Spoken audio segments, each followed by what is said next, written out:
Hi, everybody. This is Allison from AllyKat Creations. How are you?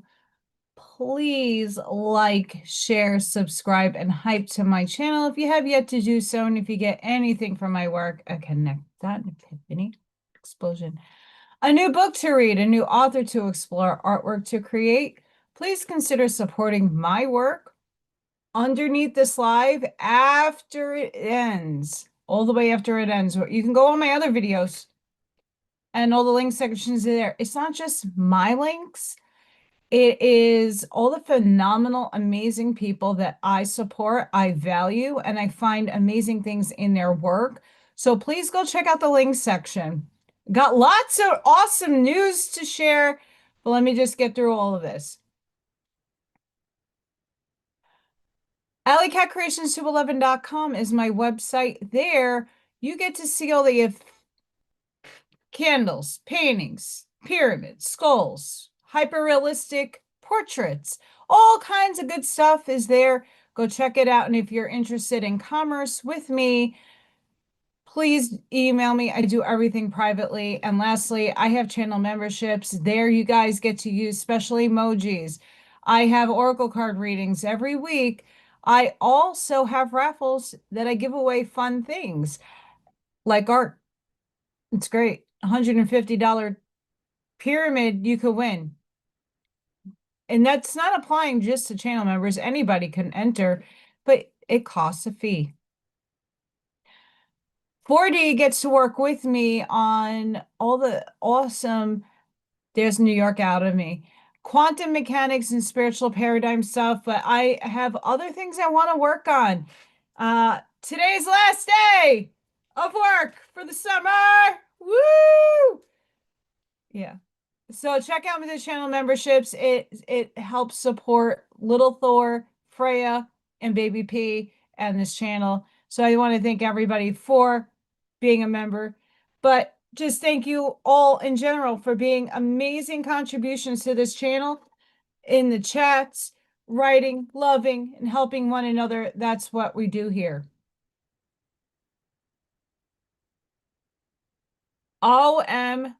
Let's get to the chat. Let's say hi, Scott. Hi, Charlene. Hi, Miss Ashmaya. Hi, Miss Sid from Divine Sunflower Tarot. Let me tell you what, she hit the nail on the head on a reading yesterday that I was able to see live. I get to actually support. I got to support Michael Zinn also yesterday. It's just really nice to be able to sit down and actually support people. It's not because I don't want to, it's because work has been batshit crazy. Life has been bananas. But we're going to have a nice, calm summer. We're going to have a very abundant, prosperous summer. Let's hope Allison gets something going on. But I'm going to say in another maybe hour, girlfriend.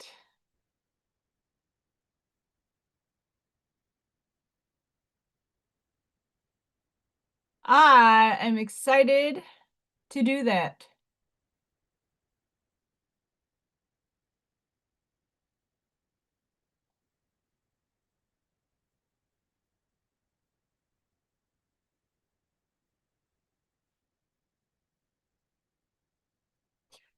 Did it, done it, dude. Hi, El Sunray. Hi, you beautiful souls.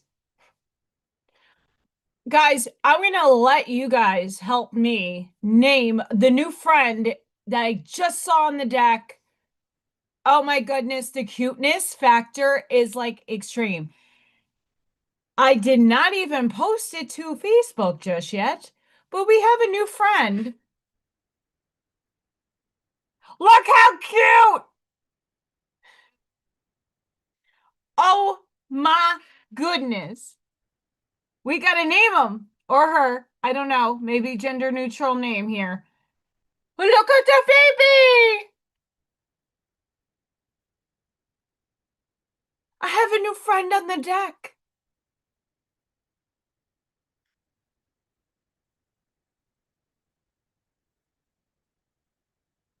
Did you see the cuteness? I got a new guy on the deck. I don't know if it's a girl or a guy, but oh my goodness, I started seeing a little fly. I'm like getting myself ready. I was gonna say Chippy too. I swear that was the first thing that came to my name. My brain, my name, my brain. Stupid excited because Freya was sitting with me. I'm just like getting the school dust off of me and cleaning myself up. We were gonna okay, Chippy won. The first name that came to my mind was Chippy. And then I had some other names going through, but Chippy's like non-neutral. We could like, yeah. So I'm sitting on the beanbag, freshening up, making my coffee, and I'm looking out the window, and all of a sudden I keep seeing something zip back and forth. I'm like, okay, this is not spirit. This is not a bird because they've been shitting literally all over my deck. And Freya is going batshit at the window. On closer is I can't even see anything because everything on my deck has leaves and junk.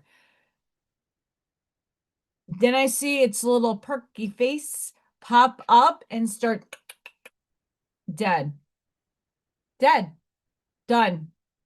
We got a chipmunk. And I was gonna let you all like pick a name, but Chippy won. So we got Chippy the chipmunk. I'm hoping Chippy. I put some bird feed out on my deck because there's some nuts in there. I don't know what chipmunks even eat. I think we're all fusing with Chippy, but Chippy the chipmunk is now our new addition to the deck of animals that come and hang out and get fed by me. That was like,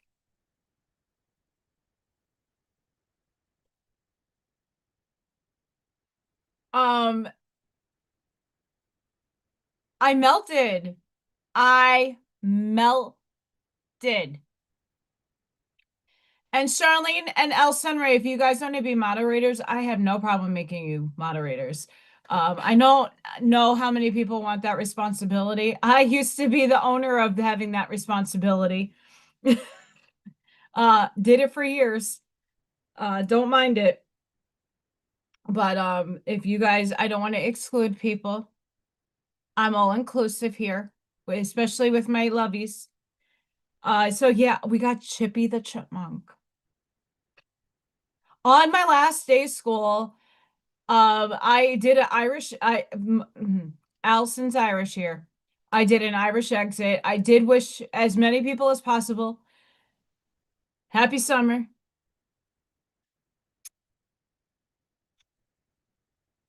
And I like jetted out of work.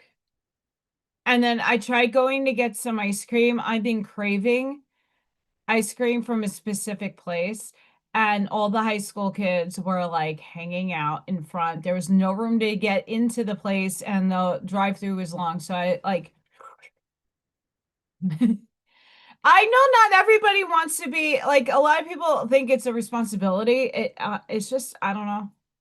I I think out of all the moderators on the other channel that I was helping like run, literally I would, and maybe three other people would get trolls.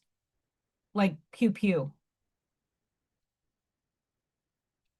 I was using the 308 that day. I was using the 50 cal that day. The 308.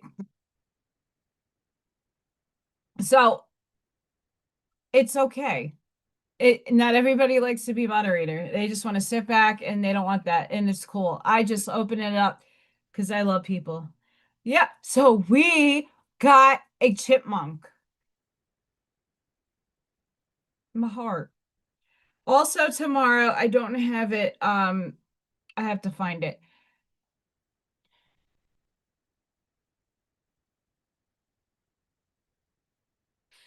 No, I don't.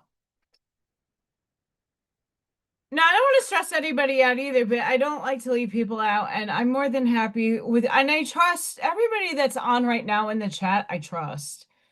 Um, I only had Buckshot and Scott on because like I don't Buckshot's doing his own thing, and that's all good. He's gonna be on with Janine tomorrow, with Janine on Ripples of Waves, so we can go check out Buckshot. I have to get the link later to share. It is difficult on the phone, I'm not gonna lie. There was one day, there was a very long live that I had to run an errand, and I did everything off my phone and I was still able to moderate. It was just very difficult. Any fun plans this summer? Allison is planning to find I'm calling in a soulmate. I know this. I'm calling one in. I know that. I have I'm trying to call in a new life. I told them my job I will be back. I brought stuff home to wash because I'm a good employee. Actually, I love the kids, so but I am doing courses right now for e-learning, how to make a course. It's very complicated. It doesn't need to be, but it's how you do it without AI. So I have to learn both ways, ridiculous as it may seem. So I'm doing a lot of courses this summer. I'm focusing on this channel. And for the other good news, I got in touch with Greg and Lisa last night. And because now it's summer vacation, I am going to be boxing up some pyramids to send to Florida.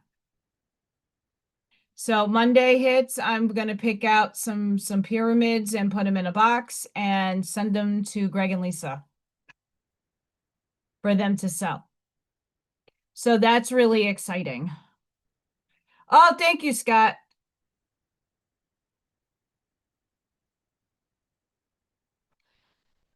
Um, I want to do more artwork this summer.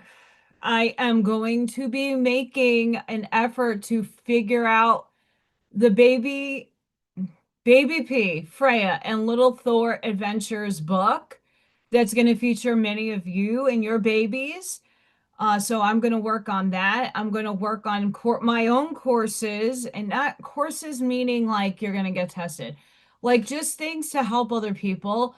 And if I put it on another application, I will start charging only because I need to pivot my life.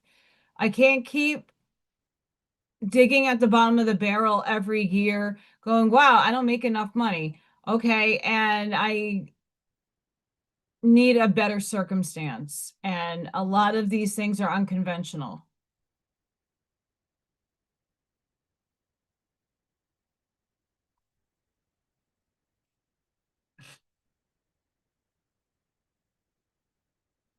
Hi, Stephen.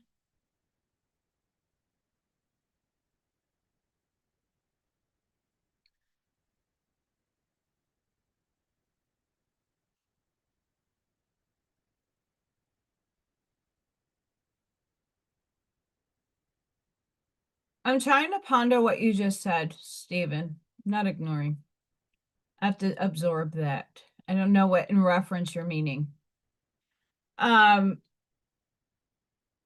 what do I do this summer? Allison works. If I'm not working, Allison becomes a dull girl. This month I have well, this month is almost ended.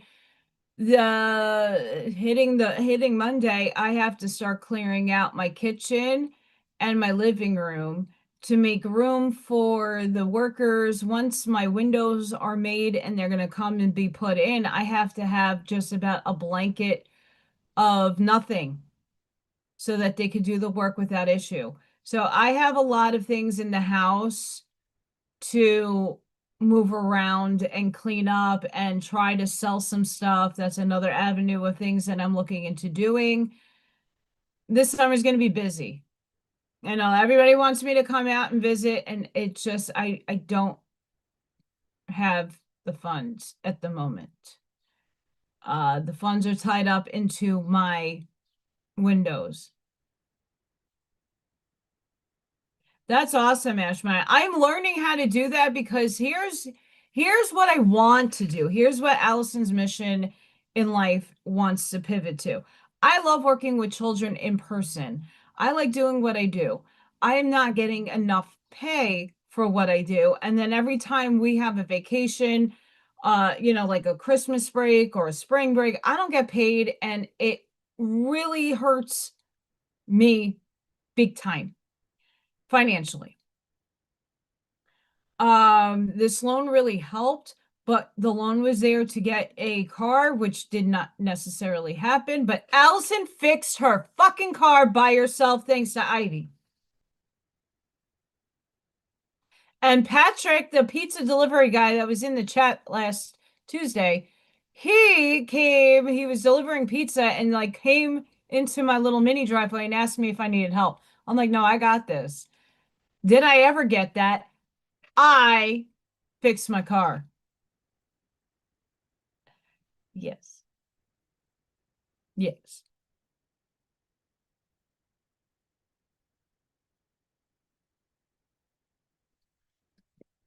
So I'm really excited. I did fix my car, so I get to go tomorrow. I will be at the Maryville Library from 12 to 4 selling my artwork. Really excited about that. Really, really excited. And my car works so I can get there without having to go through hoops. So I'm really excited about being there.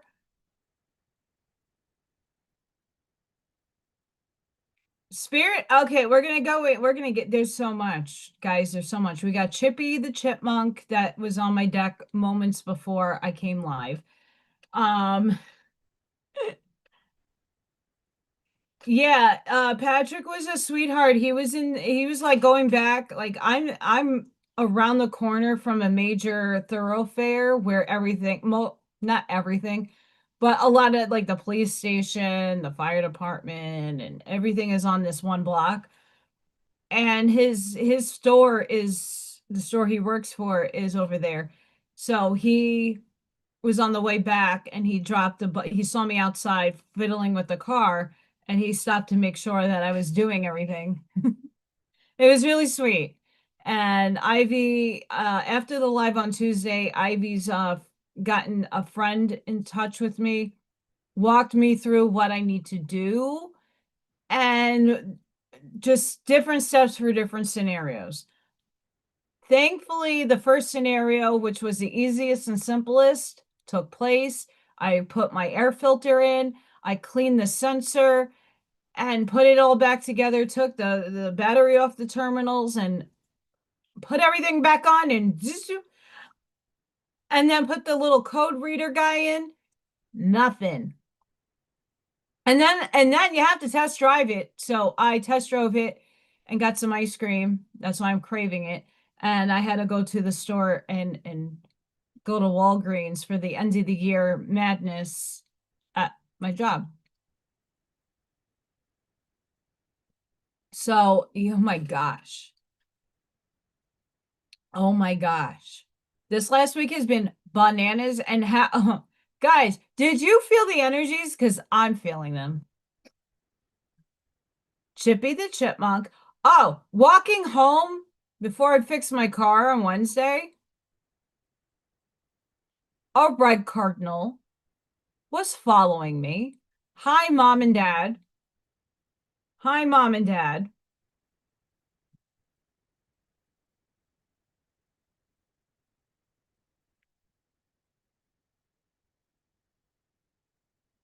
Guys, this is in the last 24 hours.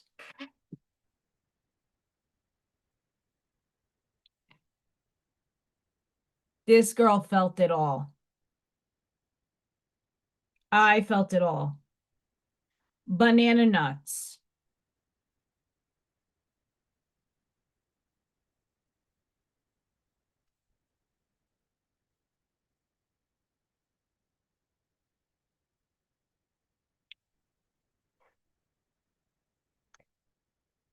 Does not really show.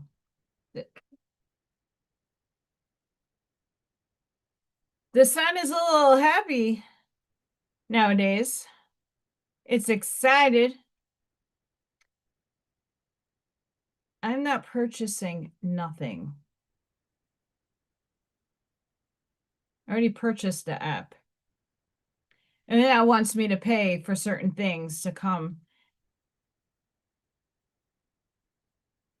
No, thank you.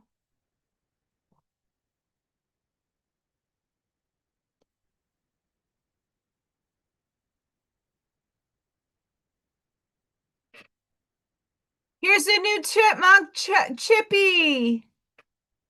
Chippy the chipmunk. I'm so excited. Like,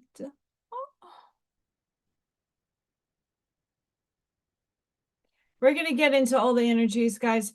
Wow. This week. Anybody else having one of those kind of weeks? I am. Anybody else?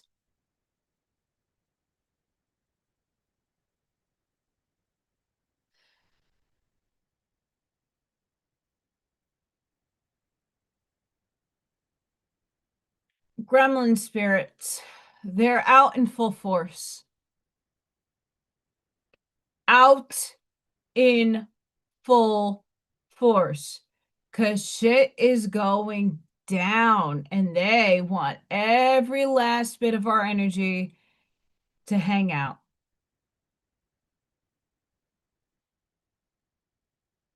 Gremlins. Although I really would love a Gizmo Lego set. My teacher's been talking about Legos, and oh my gosh, if you guys saw what Lego has, I want Gizmo.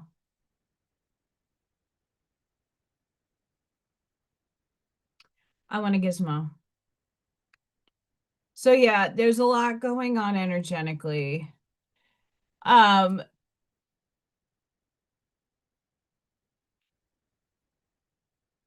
We got a full moon. It's a rare one. Once in a blue moon. We actually get to say that term, and it makes sense.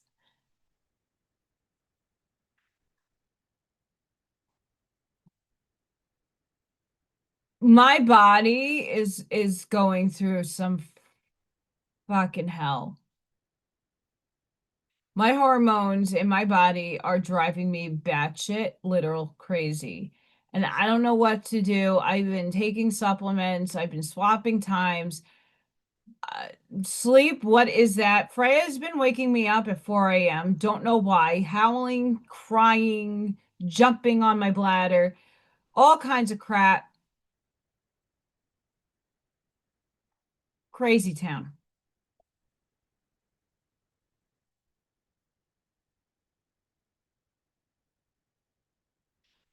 Yeah, Scott, that's cat little kittens are it's just like a human child. It's draining. It's draining. I'm just happy. I was gonna put out a whole poll and everything. I had a whole plan about naming the chipmunk. And oh no.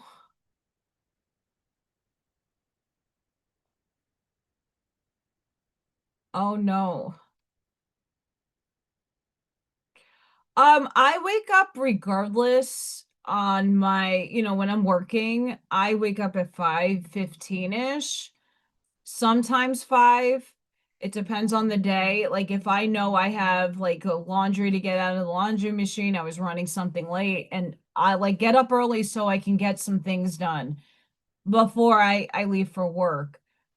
I don't have to be at work and clocked in until 8, but I leave earlier so that I could set my day up at my job because they don't give us that time. My kids come in at 8:04, 8:05-ish. The buses arrive and we have to pull kids in. If I'm clocking it at 8, I have no time to set up my diaper table, my changing table, the diapers, the wipes, the kids' breakfast. There's just way too much. And my teacher is at the desk doing her, reading emails and getting things started for the day. So it's really, I get to work at 7:15, 7:30, depending on the day. And it gives me like a half hour to set things up, clock in, and then start my day. Today was nuts. I don't think I haven't heard one kid today go down my hallway crying. So many tears, so many kids crying, and what we have a few kids not coming back. They are moving, or circumstances have it not cool. So we had a lot of hard kiddos that we love leave, and that's rough, but I don't cry at that stuff. I used to.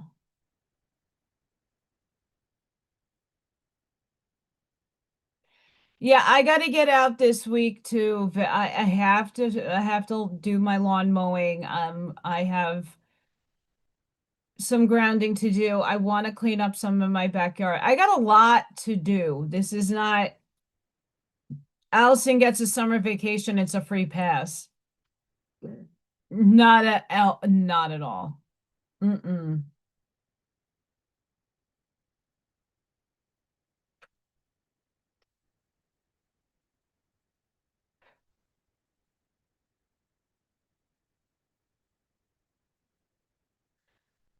So there is a rare blue moon. We're going to talk all about it. I'm going to read all kinds of stuff for you guys so we know what we're working with. Hi, Ivy. Yeah, Ivy came to the rescue.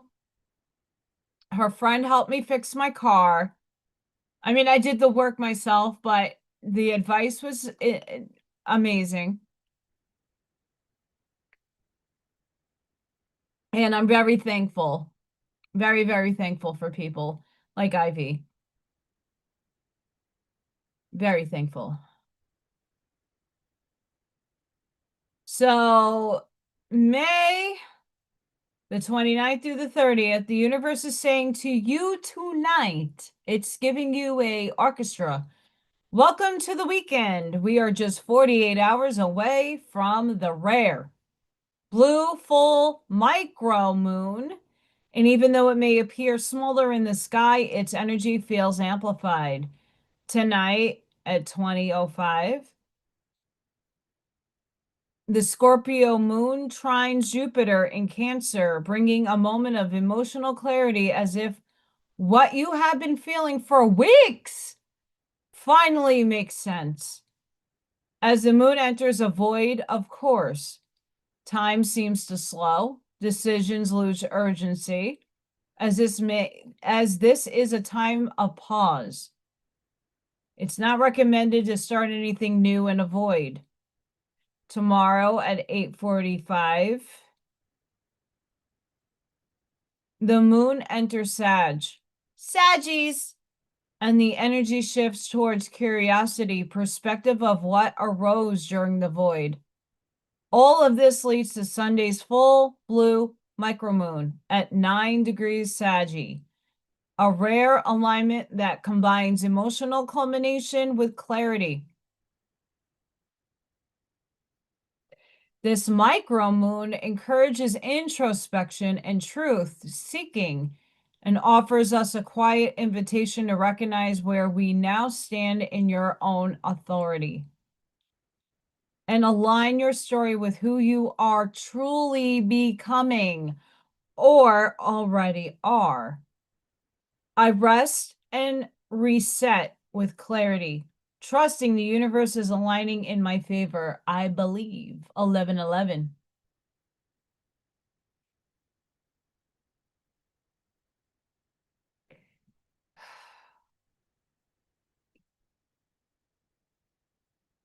Nothing we haven't all have done on our own before.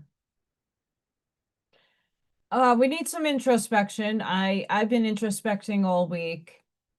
Modifying, looking, recalibrating, understanding my response, my reactions, my non-reactions, should I, shouldn't I, kind of stuff. I think it's important that we all do that in any facet of your life that you think needs a change.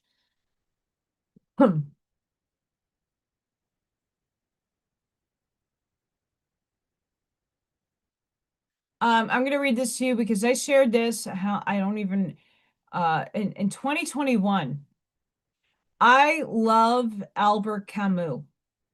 I have a ton of his books. I think it's on this shelf or the one behind me. The one behind me. This one right here, behind my eyes. Love Albert Camus. I would read his work if I were all of you. He said, in the midst of hate, I found there was within me an invincible love. Love. In the midst of tears, I found there was within me an invisible smile. In the midst of chaos, I found there was within me an invincible calm. I realized through it all that in the midst of winter, I found there was within me an invincible summer. And that makes me happy. For it says that no matter how hard the world pushes against me, within me, there's something stronger, something better pushing right back.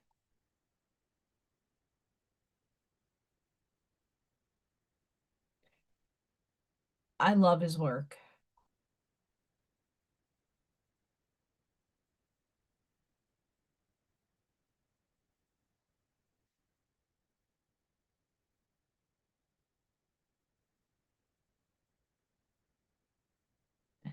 Today, the moon continues her journey through Scorpio. Better buckle up with Scorpio stuff, guys. Scorpio, where a huge internal shift is changing us for the better. We start seeing the light after yesterday's shadow work revealed the dark parts.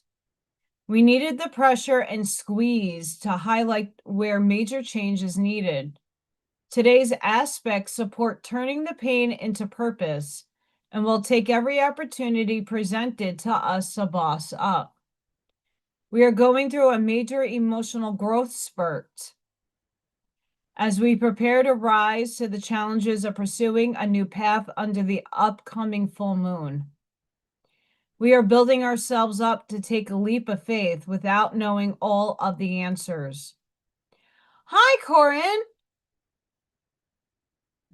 Well, I'm glad you're here. We missed you. Hi, Arnie. So anybody feeling like I have been feeling, like there's some shadow work still lingering? And again, shadow work never ends. It's a process.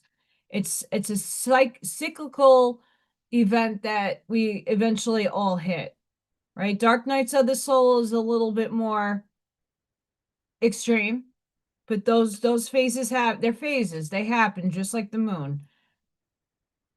But what is happening with this rare blue moon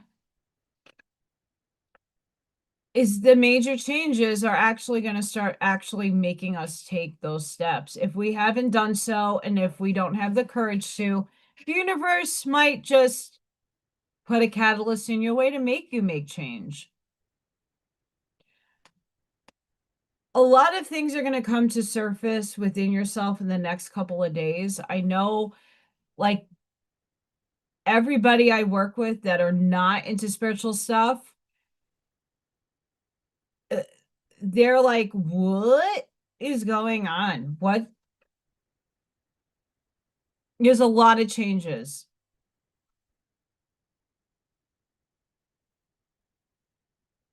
There's a lot of changes incoming. Hi, Kim. Yeah, the shadow work is necessary, but it's in different facets of our lives. I have a few facets that I've been introspecting on and asking deeper questions, and the answers haven't really come too clearly yet, but after the full moon, it will. I kind of have a feeling for that. So just be mindful. Here's more. We're going to read a lot of these, but they're all a little different, and it gives us good perspective. Blue full moon in Saggy. This moon is loud. The sun, Mercury, and Uranus are all in Gemini. So everyone is already overstimulated, emotionally chaotic, and typing paragraphs they regret later. Then comes the Sag energy. Sagittarius rules truth, expansion, travel, belief systems, dramatic exits. And if anybody knows, Miss Sid literally put up a live yesterday on Aries. A lot of Aries energy coming through her cards. This is exactly what every other tarot and oracle card reader has been saying for at least an Aries sun or an Aries placement. I have a Gemini moon, and I have a lot of Sagittarius in my chart. So a lot of this is hitting me directly. Impulsive honesty. I quit energy. Yeah, I didn't want to quit my job today, but what? Sudden endings. Random urges to move to another country and become spiritually enlightened.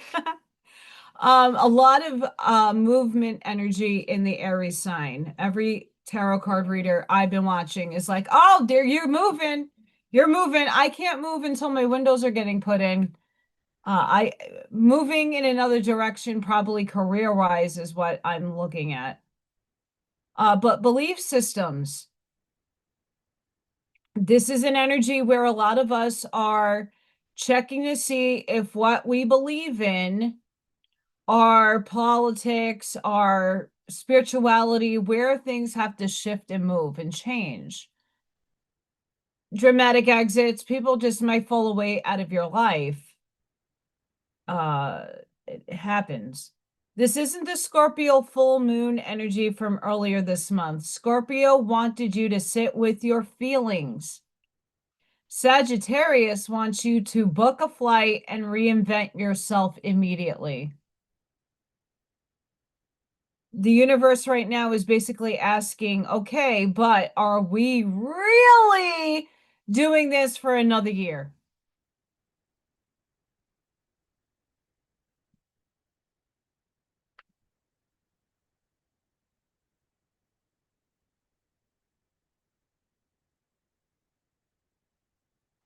So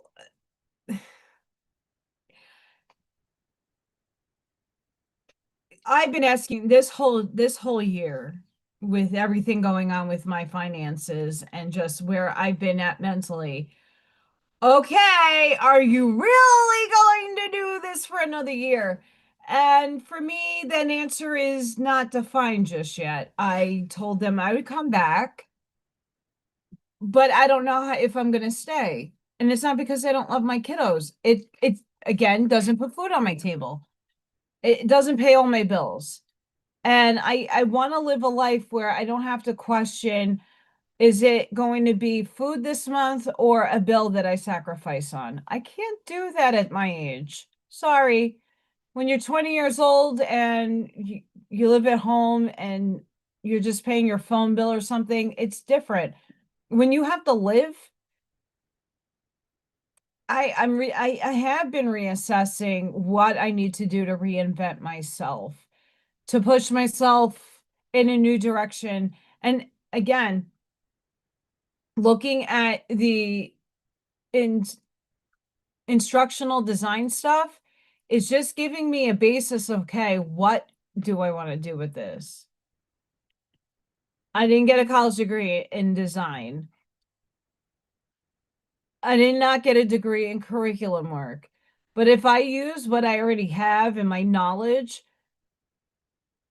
I could do this off to the side as I'm working and then hopefully get enough portfolio pieces that I can get hired by a place that wants me to literally design curriculum or content for children on the spectrum. That'd be great. That's the goal. But I don't know where if that will happen. I'm not doubting it. It's just, is that something that I can pull off and get ASAP? Probably not.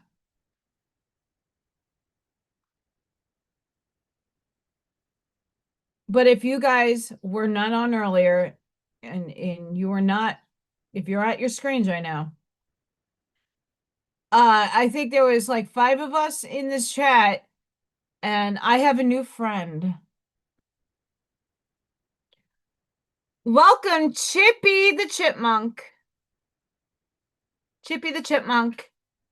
Super cute. On my deck, was eating. And I think Little Thor did come because the food dish was gone.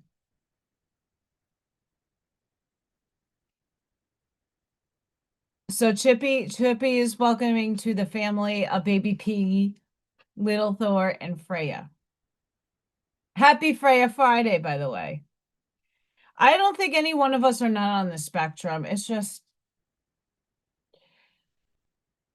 I'm dyslexic. That is a neurodivergent thing. If you are an empath, if you are clairvoyant, you're also neurodivergent. Your nervous system is overworked. You're sensitive to energy. Kids on the spectrum are neurodivergent for a reason.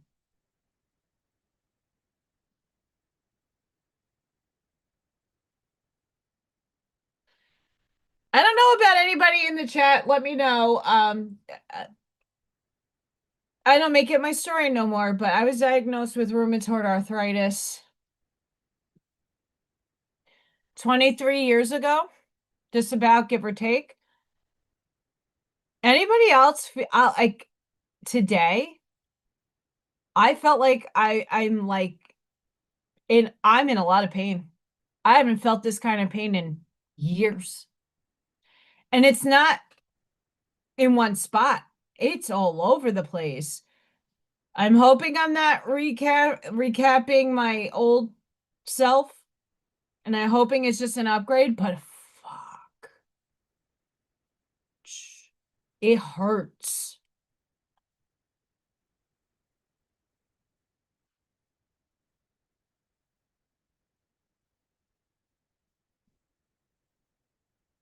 My dyslexia comes out with like the brain fog. I've been having lots of brain fog. I am going through lady changes, so that is a part of it. When I'm reading a book, I see words that are not there. A lot of you know, and when I read, there are a lot of things that don't make sense. That's my brain not processing the right way. I see numbers. I don't see numbers the way people, I could see 292026, fine. But when it is not clear and it's in a bunch of text, my brain crosshairs. It's crazy. Achy is a good way to describe. Like right now, I'm all achy here, like right by my watch, I'm achy. I'm stiff.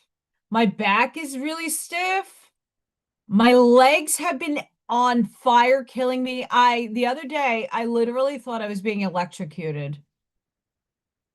And I went outside and I went to ground my energy in the courtyard. We have a nice courtyard in school.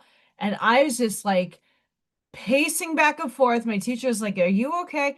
I'm like, "No, I'm in fucking pain." And I sometimes try to walk it out.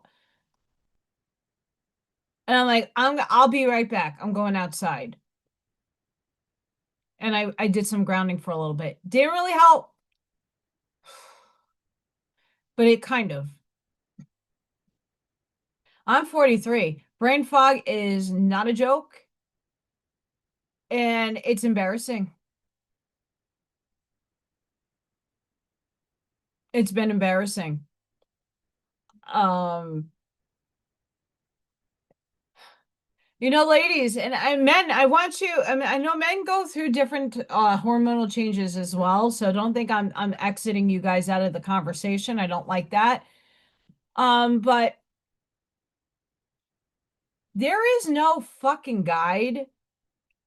My mom went through menopause in like her late 40s, early 50s, and it was fucking brutal. But every woman goes through it differently with different things and stages and cycles, and no one prepares you for this shit. They're like, oh, it's hot flashes.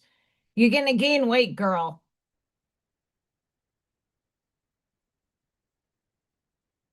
No one was telling me about the brain fog.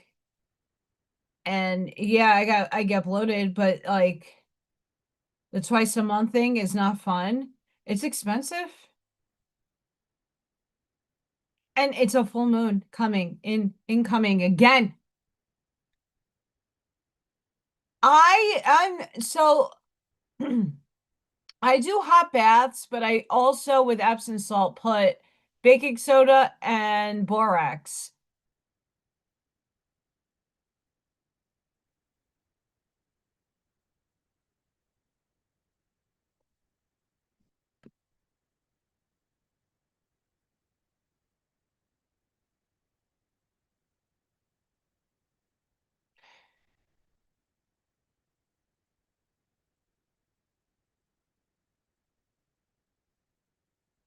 Yeah, I don't like it, Kim, either. It's really annoying, and I know men go through something similar. Uh, it's like male version of PMS. I know it happens to you men. Don't tell me no.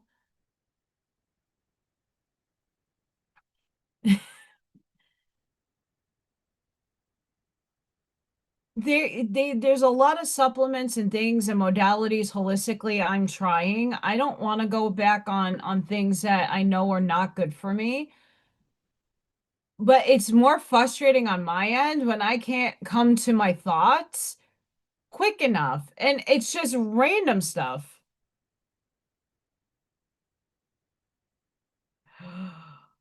Oh no, there's some drama going on.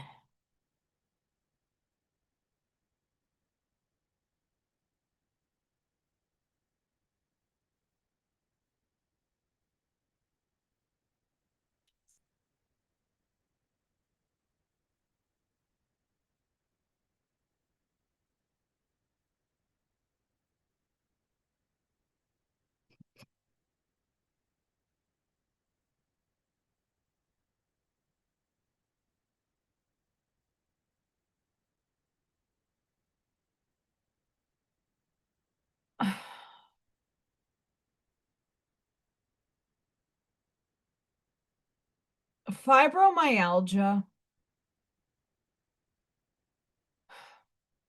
They thought I had fibromyalgia. I don't know if I buy the label. I think there's something I'm not saying we don't have it or like I have RA, so I don't make it my story anymore. And I totally today was sitting in the room with my feet raised, like throbbing, and I felt like I was being electrocuted in my whole body. I'm like, okay, wait a second, let's assess. Is this my fascia? Is this my lymphatic system? What is causing this besides the energy shifting? And then I'm like, well, I've been detoxing for months. There's no way. And if I still have parasites, great, whatever. They've been a part of our lives forever.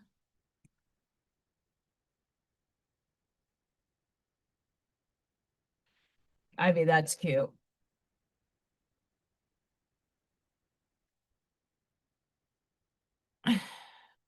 Lion's Mane doesn't do much. I think for me, a lot of things are brand specific. And I think that's where my trouble comes in, is finding a brand that its stuff works.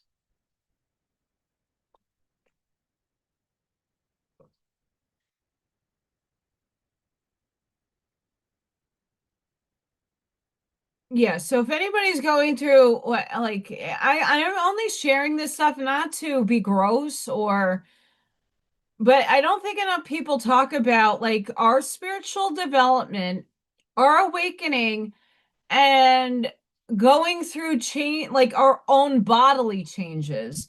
Not, I mean, most of the spiritual people are only talking about ascension symptoms and the ringing in the ear and this and that, but it's always attributed to ascension symptoms, but not everything is an ascension symptom. It's your body as well shifting in age.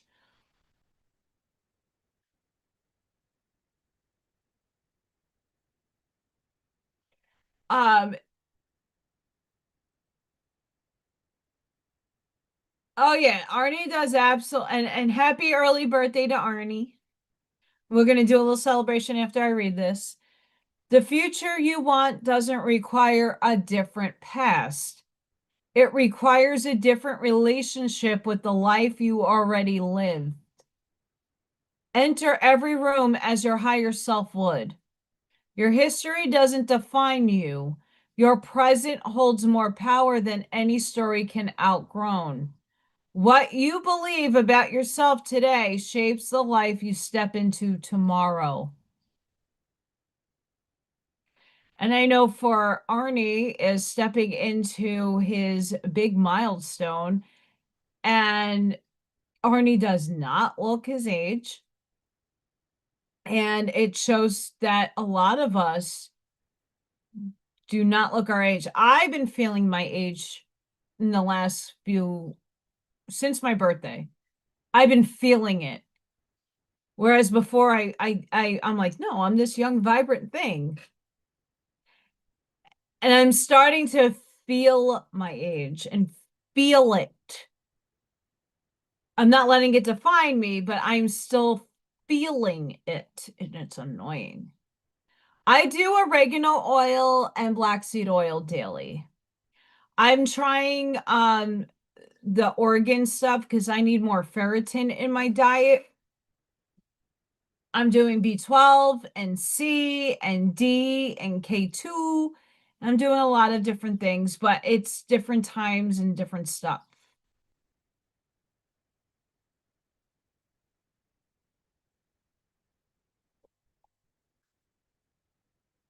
Happy early incarnation anniversary to Arnie, our favorite friend here on the channel.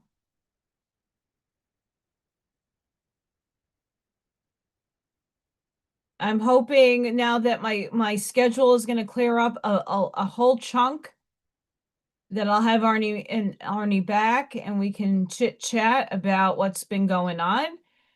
Cause guess what? Guess what, guys?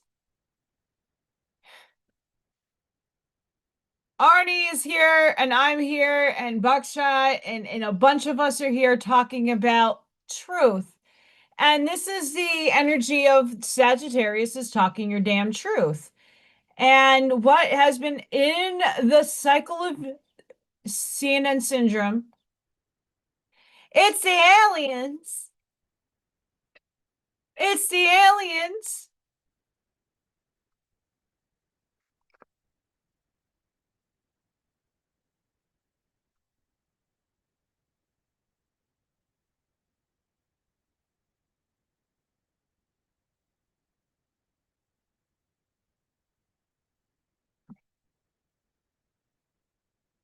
See, I have brain fog right now responding to my teacher.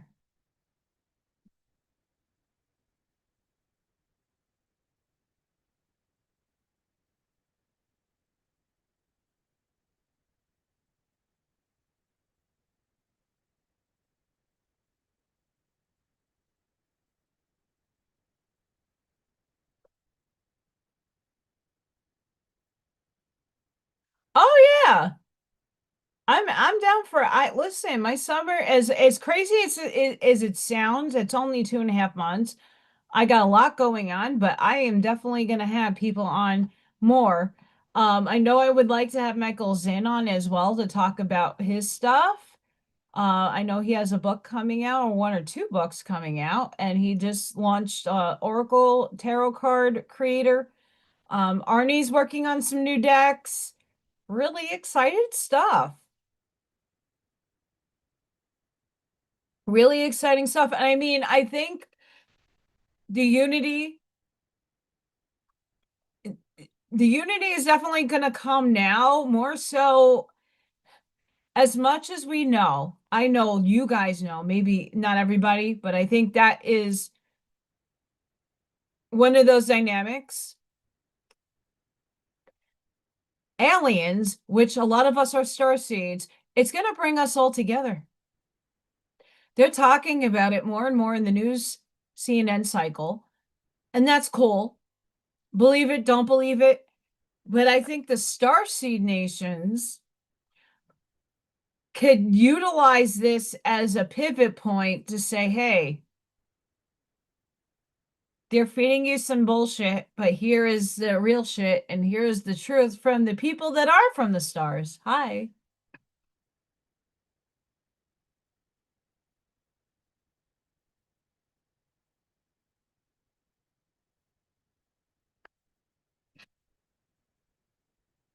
I really do feel that a lot of what's going to be going on, a lot of us can unify together. I think it's a topic that a lot of people can start getting on a bandwagon for, whether you don't believe in the aliens or you do believe, and then the infighting of, well, they come from outside the firmament and da, ba, ba. Let's not even get there. We don't need to go there. We can just unify in the understanding we're human. We have that spark within us of source, God, the Christ, whatever you want to equate it to. And so aliens do too. We're them, they are us. They've been here. They've been here. I'm just waiting for Valiant Thor's name to come out and the Granada Treaty to come out and the fuckery that went on during that time frame in the 1950s. Are you too I was talking to my teacher and my para today, and we were just shooting the breeze because we don't have kids. We are only remembering when we get our uploads and downloads from Gaia and from the cosmos. And I'm just saying cosmos because it's a component of energy from all different races and entities and source itself giving us our upgrades. When you feel an affinity towards one star being race, that's because they're upgrading you.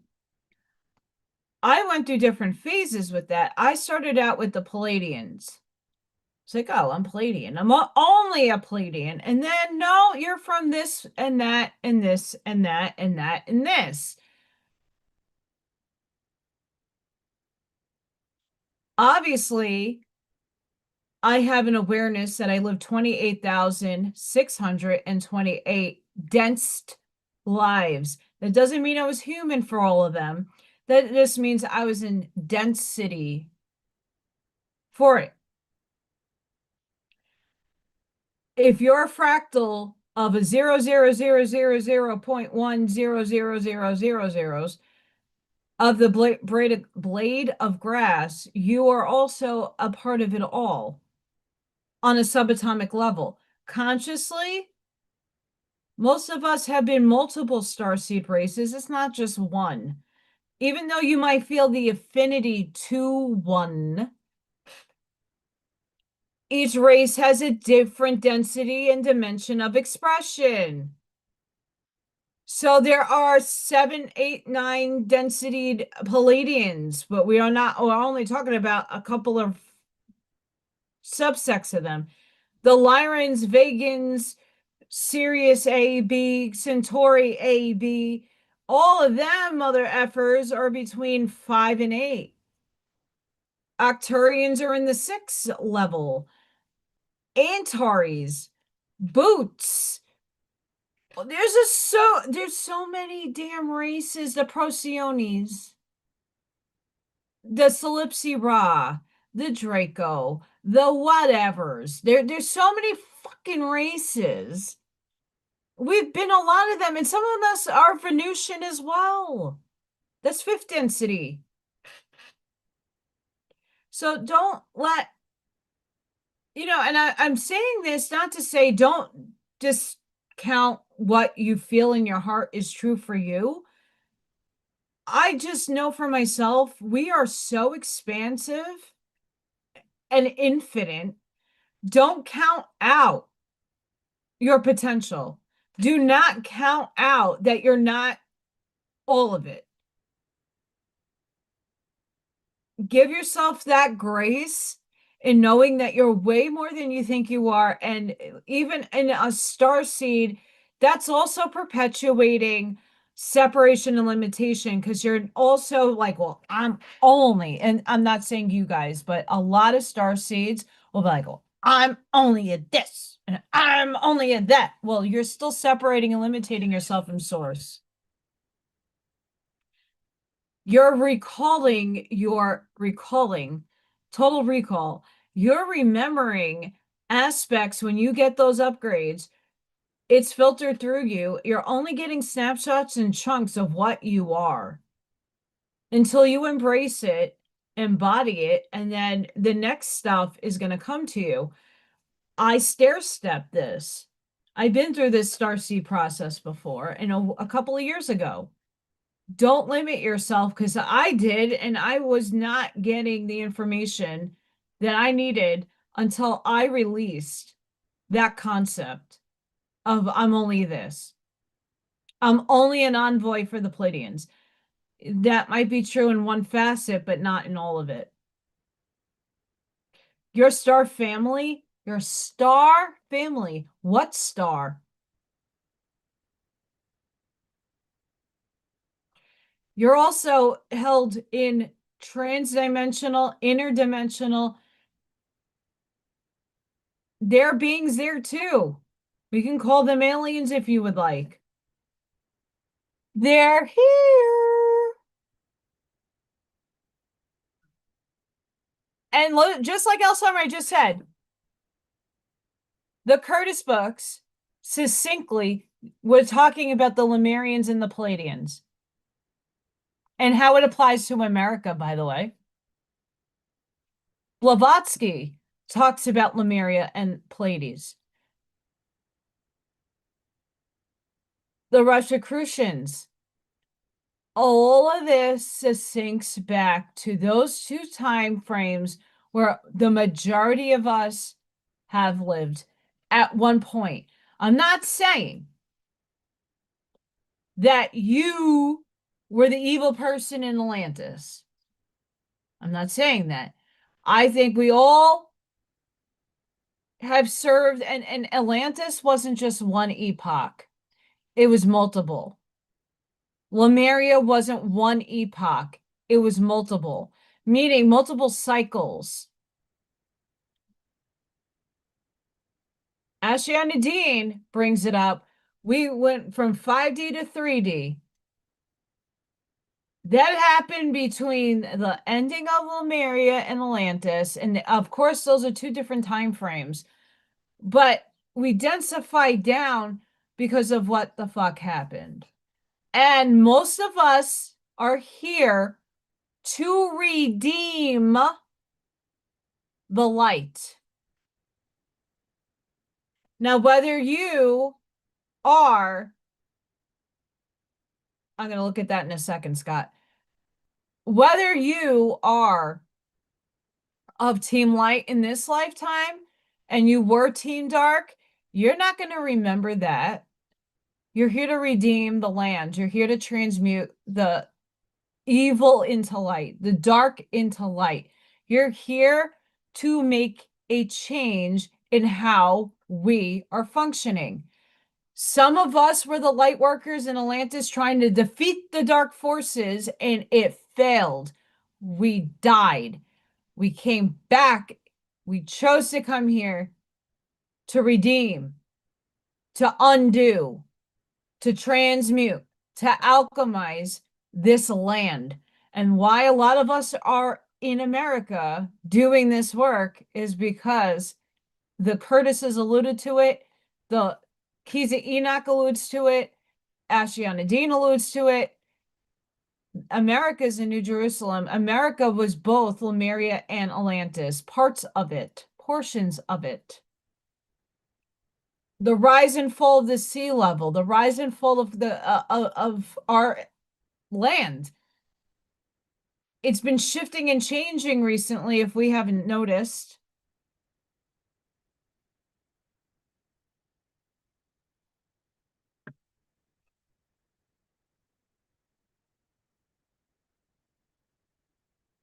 I know that was from yesterday, but my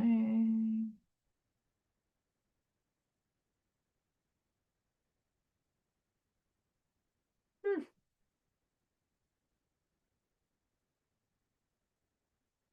Hmm.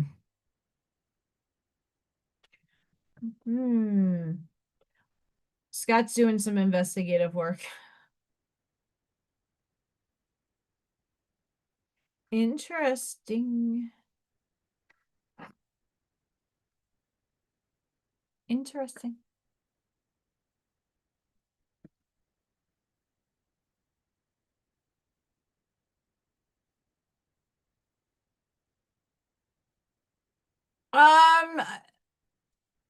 So here's what I'll say to that comment, Stephen.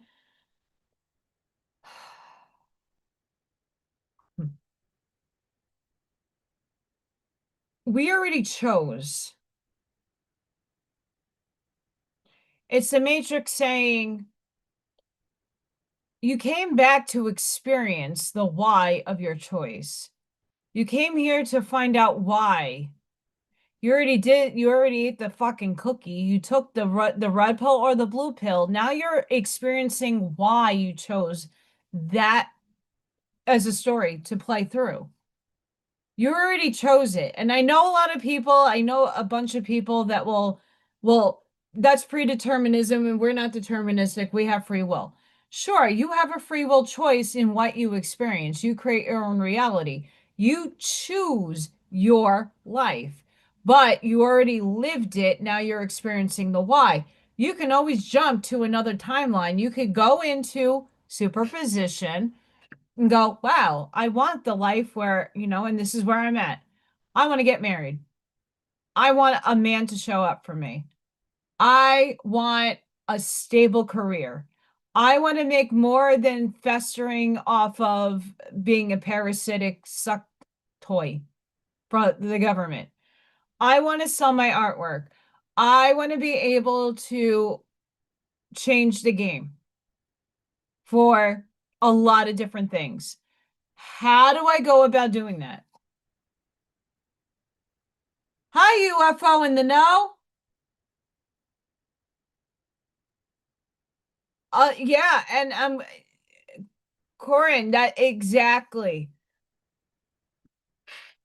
We chose to live through different experiences for soul growth. You can go into superposition and say, "Well, I'm done. I'm done. This is the energy we're in right now. I'm done living like this.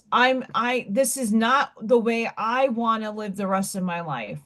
Now, your choices are being brought into the field.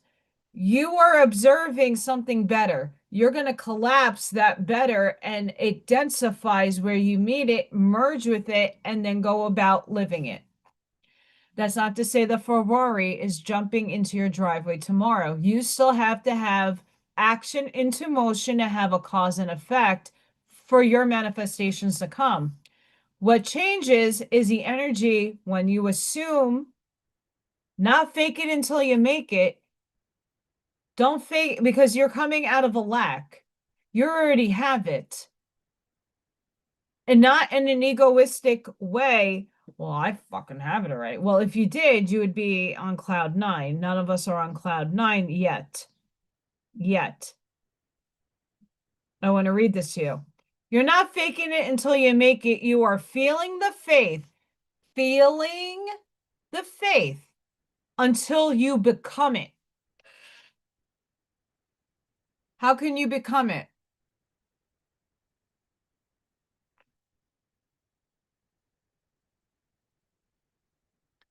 You have to know it's true for you. You can't deny, I cannot deny myself that I eventually will have 100,000 subscribers. I'm observing the reality in which my YouTube channel reaches 100K subscribers and 300 memberships. And I was just throwing numbers out there. But that's something I know at some point in my lifetime I can obtain. Making six figures from my art business. I went to art school. I have a stupid piece of paper up there. Sky's the limit. And do you think I can get there? I'm sure. I can't doubt these things. In my brain, we always had that little demon on the side going, "Yeah, right. You're fucking delusional. You're schizzy. What are you thinking? You can't obtain that. You're not good enough. You can't get that because yada, yada, yada, blah, blah, blah." But if you go into superposition and say, well, I know I can get better for myself. I know I could do better for myself. Well, that menu option in the multiverse of myself already living it, gain that experience, already has and is living. I'm bringing it here. And once you bring it here and you bring it into this branching, you collapse the wave function because you observed it, you measured it, you said, that's what I want. Then spirit orchestrates what you need in order to merge with that self. That's when a lot of people start having deja vu. That's when you feel a lot of time dilations. That's when you're feeling off and shit starts exploding in your life. Relationships you thought were going to last forever, fucking adios. Friendships, places you're living in, adios, done. Done. And I mean, collectively in all of us, so that's just individualistic. Me going and observing the life that I want. Now, for all of us, we have collective karma and we all have a collective of things that we need to advance in together. We chose the bitch. We chose this. Accept it.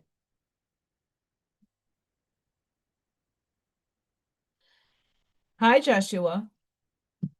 You chose this. If you don't think you chose it,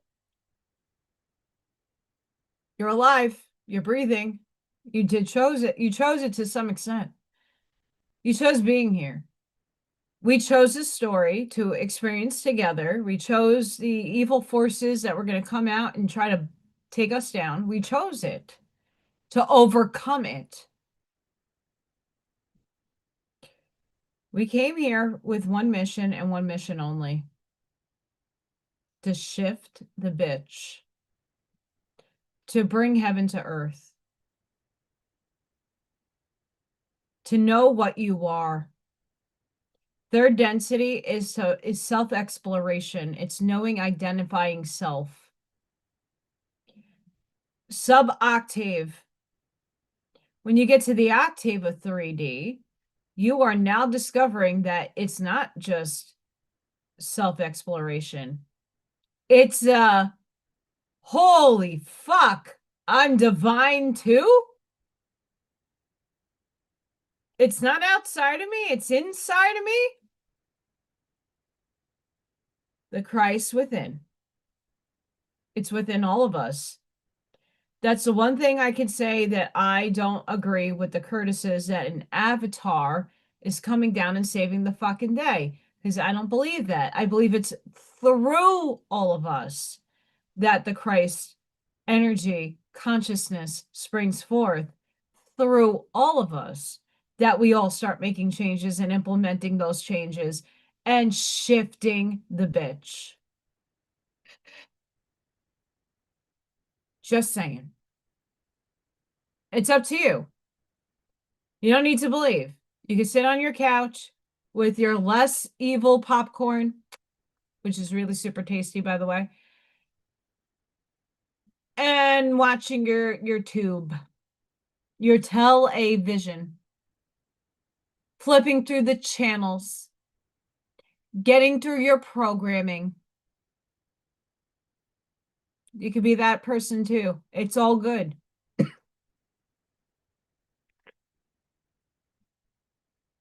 Because you know what? At the end of the day, you know what matters?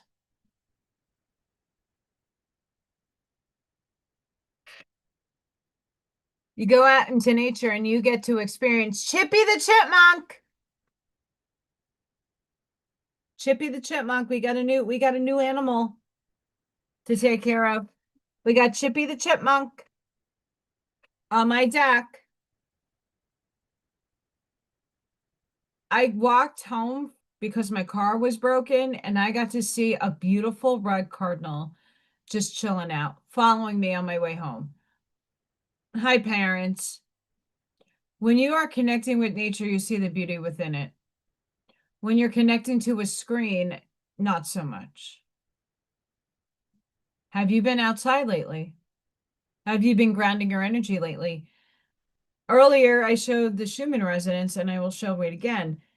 The frequency is at a 796. That's retarded high. And I know a lot of people get triggered by that word. I do apologize. Look at that. Have you been sleeping? Not this cat right here. No cat naps for me.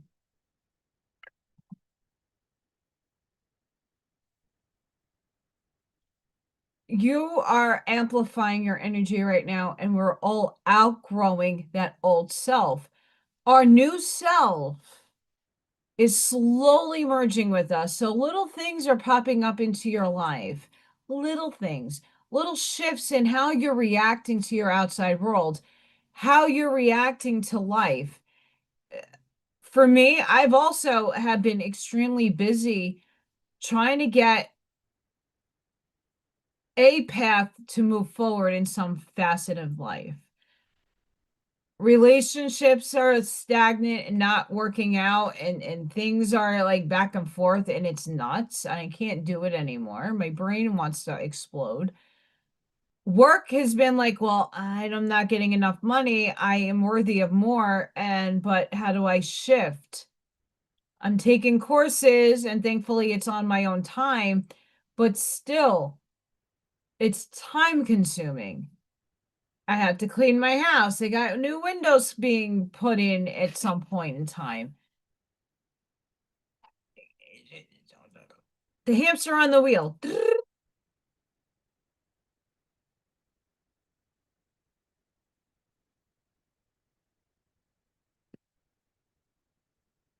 And it's a rare blue moon. Rare. Rare. This blue moon arrives to awaken the parts of your soul that have been sleeping beneath survival, pain, and emotional exhaustion. And I know a lot of us are going through those pains, the survival, and the emotional exhaustion. We're purging that out of our systems. The universe is removing illusions, exposing hidden truths, and pulling many souls toward a powerful spiritual transformation. A lot of us are in this energy right now. What no longer belongs to your path will begin to feel distant. It's going over there out of your locality. Protect your energy during these nights.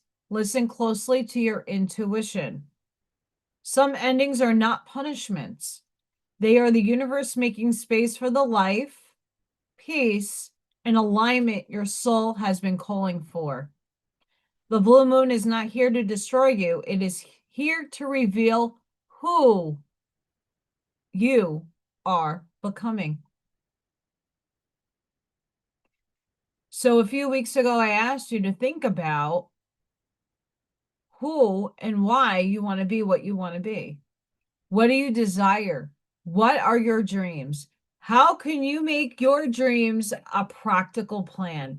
How can you walk from step A, B, C, D, E, F, G to Z, even if it's a zigzaggy alphabet and you got to go up and around and you can't go over it, you can't go under it, you got to go through it.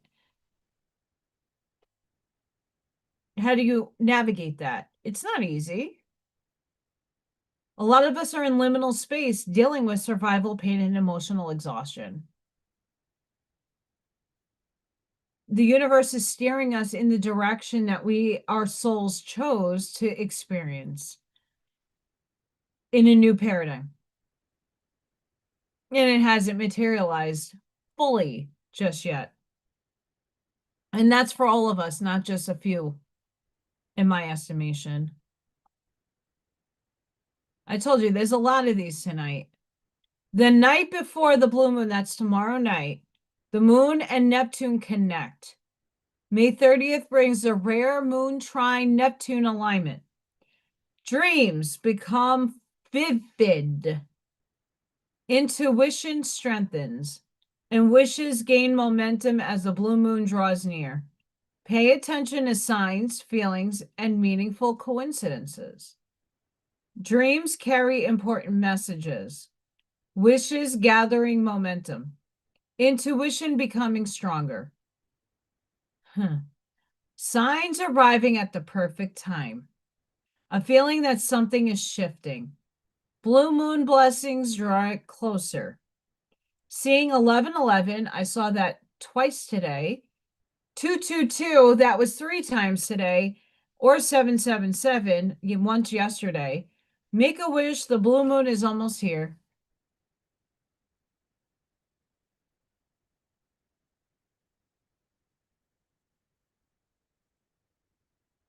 Oh, and I got my ice cream yesterday. My ticket number was 777 and the time was 444. And 222 came up today on the time, but then it came up on something from an email. And no, they're not in pajamas and they're not running down the stairs.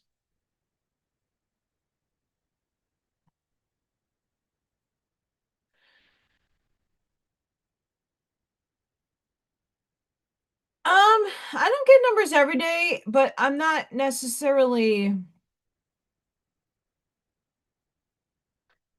I don't look for them. And I know many of you don't either. It disappears.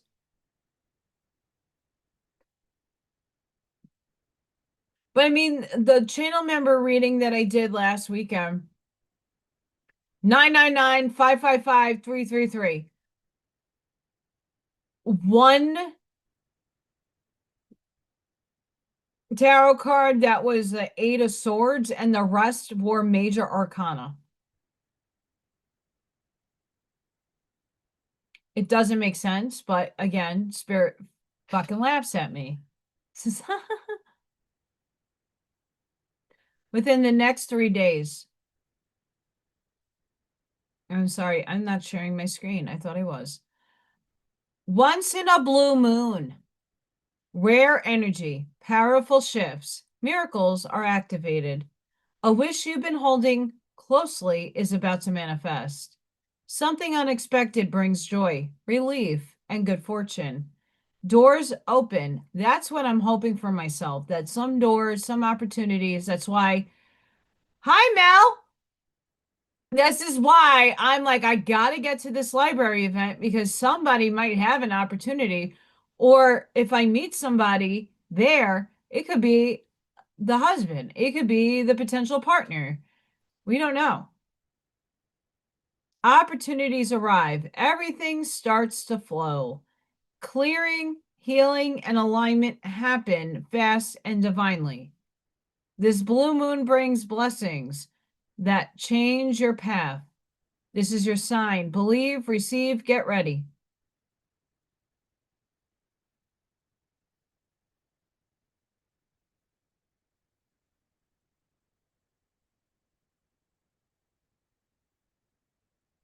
I mean, today, everybody knows my number is 211. I don't look at it. I don't look for it. It just sometimes the spirit needs me to go back to, well, that's your roots, girl. I looked at my watch and I'm like,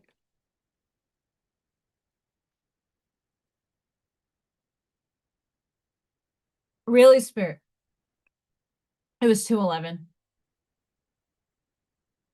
Countdown to the end of school. Last day of school today. Lots of crying in my building.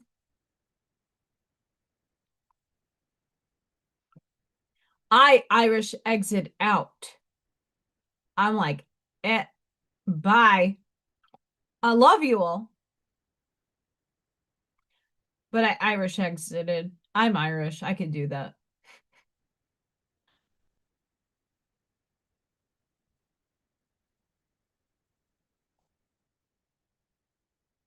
I don't know. Ash Maya, tell me if an Irish exit is the same thing in Ireland. Today, the source message. Repeat. Repeat. Everything through this point in my life has found a way. Do you know how hard that is to read when you're going through the fucking barbed wire mud with shards of glass in the mud that you can't see, but yet still exist? Everything through this point in my life has found a way. And that was when I wasn't even operating at my best, which is how I know that everything I am tussling with right now will always find its way. Even better than before, considering the new space of alignment. I trust in my divine unfolding. I will not boggle my mind with unnecessary noise. If I were to be stripped of all thought, I would be left with tranquility and peace. That is my natural disposition. All is well, and I am thriving. This is my new truth.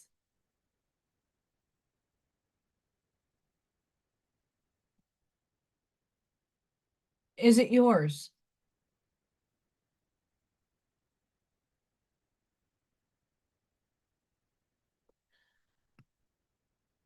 Is that your truth? It is mine. It's hard when you're in the thick of it because you don't know how that bill is going to get paid and you don't know how you're going to get through to the next day. It just happens. Whether it's your mindset you needed to change, whether it's your ability to shift and twist and transmute, you're here right now. You made it. You want better for yourself. It doesn't matter what age you're at. You want better for yourself. How do you go about it? How do you go about it? When you bring peace and tranquility into your disposition, you're not allowing things that once triggered you to wreak havoc on your nervous system. You're not ignoring the problem either. You're not ignoring that that trigger happened. You're just dealing with that trigger differently. You had a fight, you had with somebody, and they think you're being passive in your response, or they think you don't care. It's not that you don't care, you're just not feeding energy to things that what is worth the battle and what is not. My past is no longer something I'm battling over. It's no longer something that I'm going to give energy to. And when people try to bring back my past and throw it in my face, no, you're not. I'm not allowing that. That's not me. And if you don't trust me, you don't believe me, I wish you well. I'm sorry you feel that way. I'm not allowing my past, and that's my boundary, to wreak havoc on this present moment. I am thriving. This is my new truth. Claim it, walk it, embody it. When we're going through the most difficult of times, you guys watch me go through this. And it's not to say it's not going to happen again. I persevered. Yes, it was difficult. It was ugly at times. But I held space for myself. I had to recalibrate myself. I had to think differently. I had to shift and pivot constantly. Are you doing that for yourself? I'm asking you these questions to ask for your own self because it is very important that you know how strong you are. All of you at home are strong. You might think you're weak in certain areas. Sure, we all have our weaknesses, but let's not feed into that.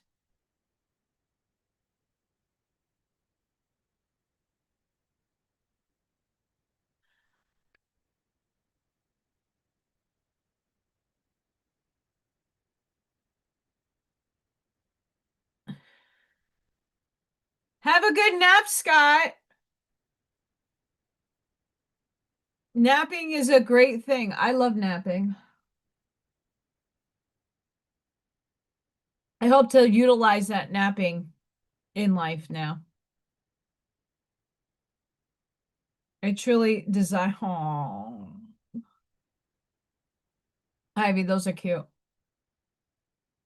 She's sending me pictures of her cute little doggos. The blue moon of rebirth.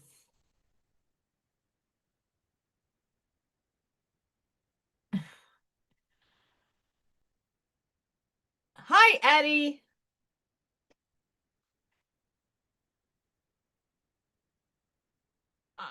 I've been dealing with a twin flame.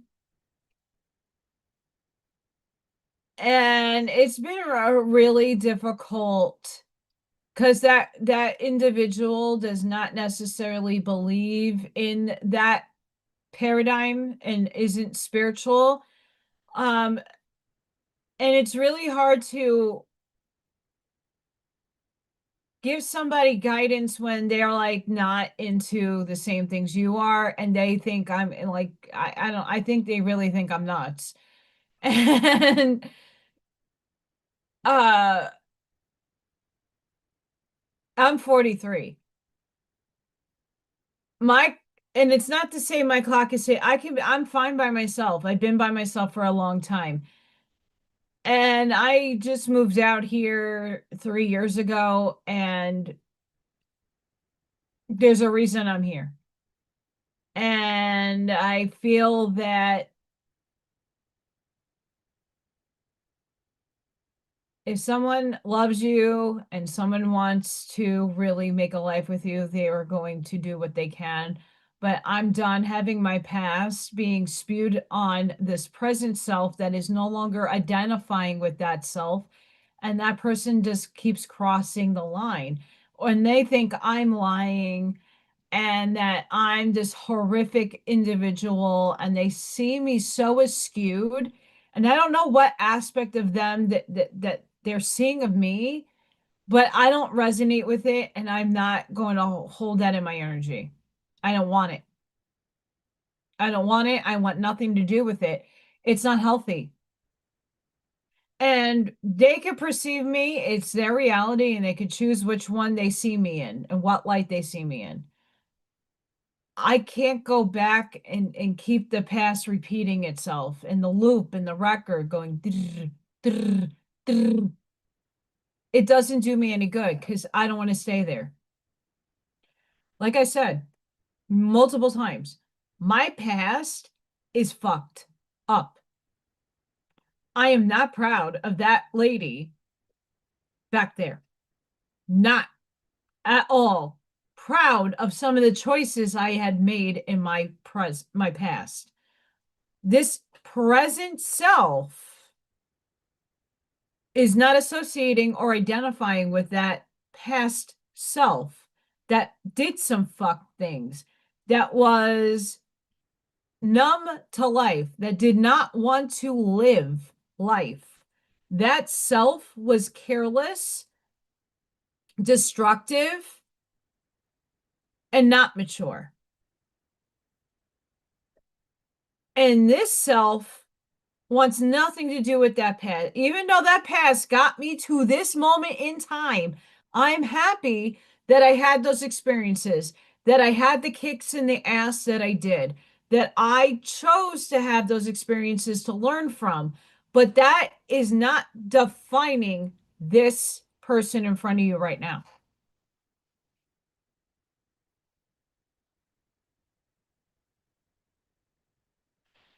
Arnie, absolutely. I am not proud of that lady back there. That's Allison version of me over there that I'm decohering from.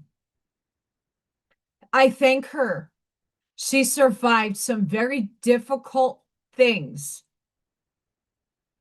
had a lot of wake up calls, had a lot of devastation, trauma at an early age. She appreciates that self for surviving, but that is no longer the person present in front of you right now.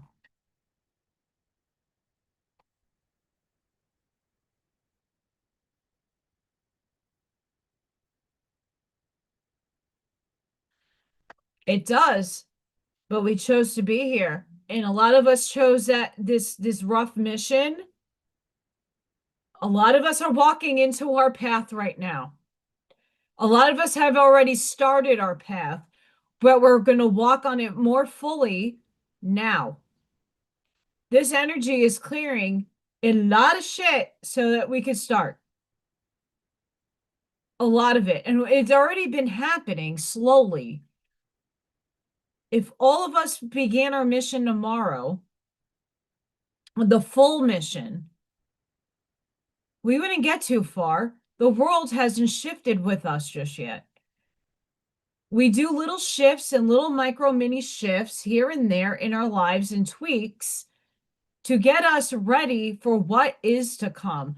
And what is to come is starting to come around now. Starting. It's starting in the ignition. The key was put in and now we're turning it. The paradigm chose disclosure.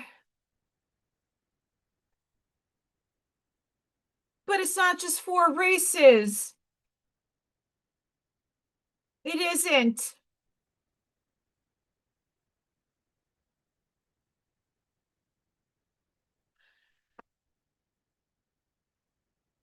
Which reminds me, now that I fixed my own car, kudos to Ivy, but I got it done.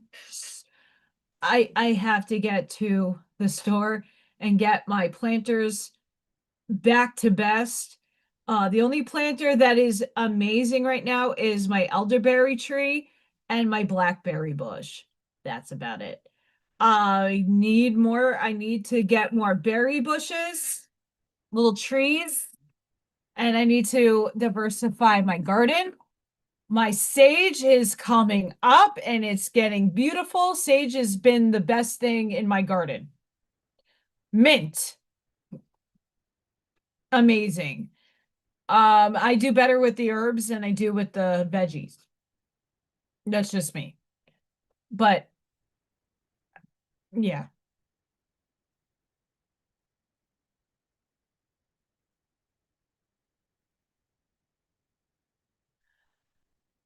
These are not my original teeth. I need dentures. Bad. I need glasses.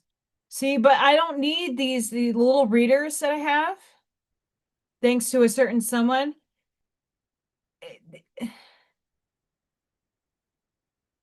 I can't see with these either. If I look at the screen, everything is blurry. It's like a magnifying glass, but like I have blurry vision in one of my eyes worse than the other. but it's when both of my eyes are open, this one's lazy. I could see perfect sometimes, not all the time. Yeah, I love my mint tree. I did a lot. Last year's crops in Indiana, we had a drought, really no rain. It was super hot here. My veggies did not come out. I got like 4 really good cucumbers, 3 really good tomatoes, and then the animals took over. I did not fence my stuff in. I should. I have to learn how to do that. Um, but I got some blackberries. And with everything going on with Tiki Land, I am a little more cautious because I already have an autoimmune disease, arthritis, rheumatoid. It's not fun. And anything compounding that, I'm going to be crippled. I already feel it resurfacing a little bit, and I got to retweak my diet. I'm not getting rid of my coffee. The weather has been pretty good around here, but it's storm season, and it's going to be derecho season here soon. And last year's derecho killed my backyard. My hot tub, done. I have one of those inflatable hot tubs. It got killed. I have to take it down. My pool has been shot. I got to take that down. I had a gazebo. I had a fire pit. It looked gorgeous. Overtaken by shit. Not fun.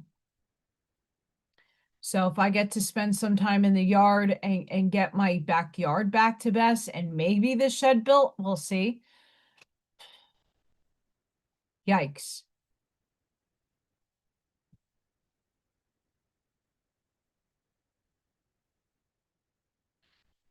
Though I'm going to say, I know a lot of people hate that I smoke, but it helps with my pain. I'm right underneath Gary, Indiana, but I'm coming from New York.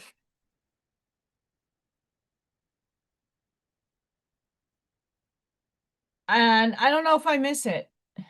I kind of don't. The Kali Yuga clearing. Truth, purification, transmutation, new reality. The blue moon in Saggy opens a powerful clearing point within the larger cycle of consciousness we are moving through, where truth rises to reveal what is ready to be purified. The alien stuff is ready to be purified on a mass scale, transmuted and reborn. It was tucked away in those stupid little CIA files, all redacted, and now I think things are going to start moving in that direction.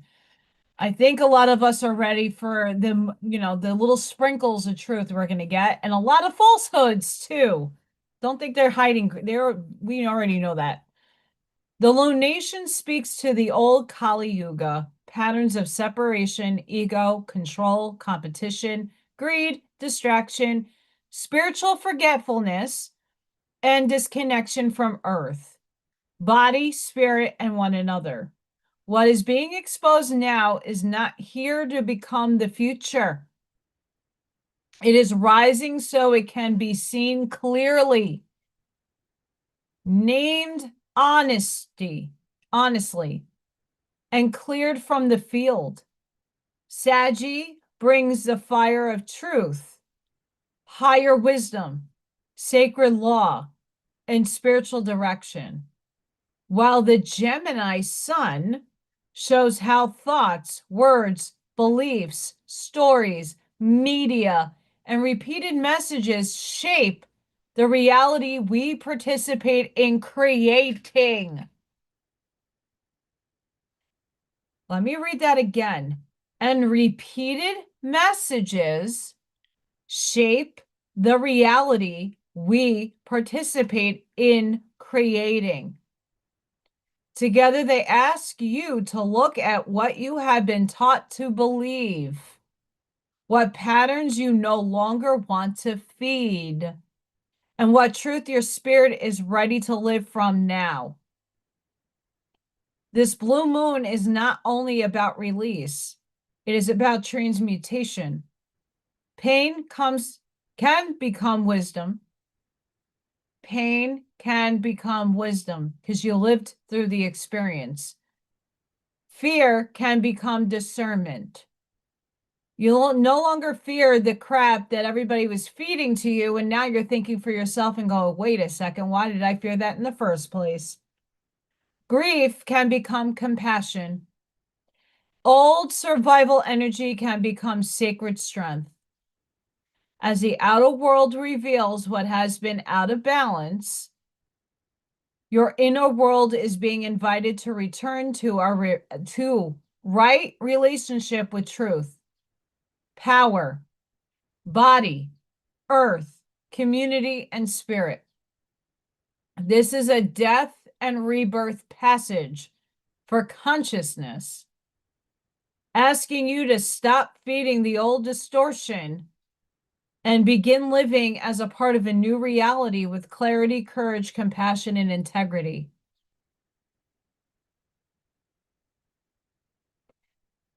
And I'm going to tell you this, guys, I've been feeling this more than ever, and I'm sure many of you have as well.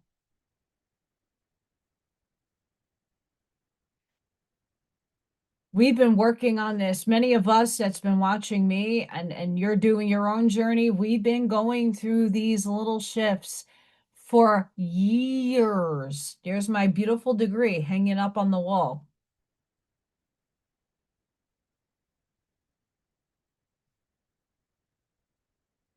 We've been going through this. We've been detoxing. We've been getting out of the program and thinking differently out of the program. Hi, Spirit. We've been shifting out of the narratives. We're no longer accepting what we're being fed in the media. We are not being fed proper shit when it comes to the aliens, but at least we can all agree that's a great step. Great. Thank you.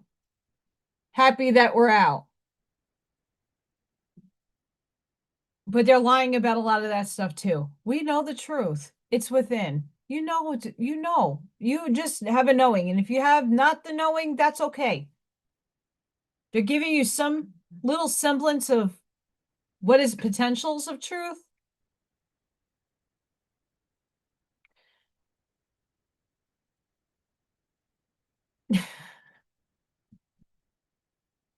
That degree just states that I can paint, draw, and sculpt. That I passed all my exams and I wrote a thesis and did a lot of Timothy Leary and changed my life.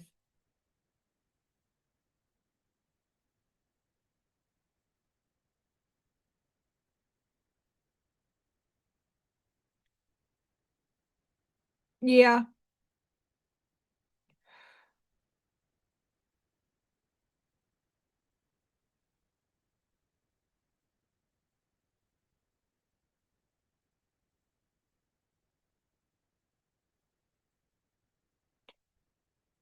You already get like so people that are autistic and I work with those kiddos. That's my job. They're already advanced. I have a child that can see beyond the veil very clearly, and I could get when she's around me, I see what she's seeing sometimes.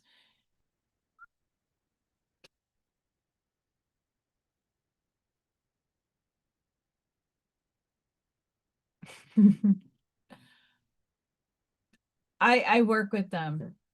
And I also believe I'm neurodivergent in many ways. Any empath, anybody claircognizant, clairvoyant, you are also on the scale of neurodivergency.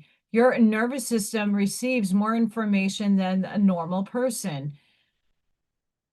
If you could see things past and beyond the veil, you are also neurodivergent. Doesn't make you a bad person. It just makes you very misunderstood by normal people.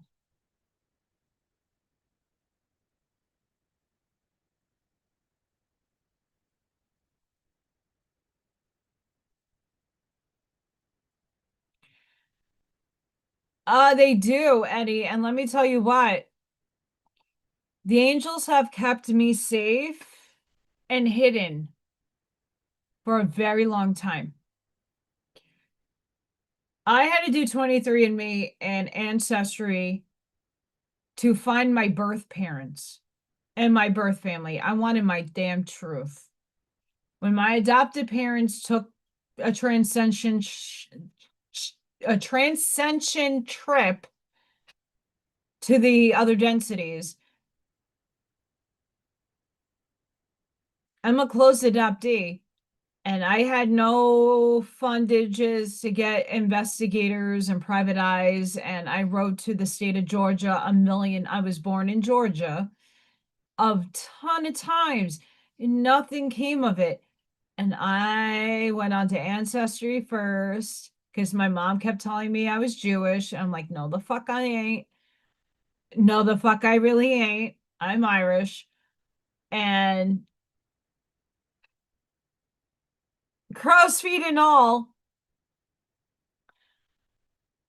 I did 23andMe when my mom took a transcension trip to higher densities, and I found my birth parents. I found my truth. The angels kept me hidden all these years so that the negative forces couldn't take over my body. And I'm sure you're in a very similar circumstance.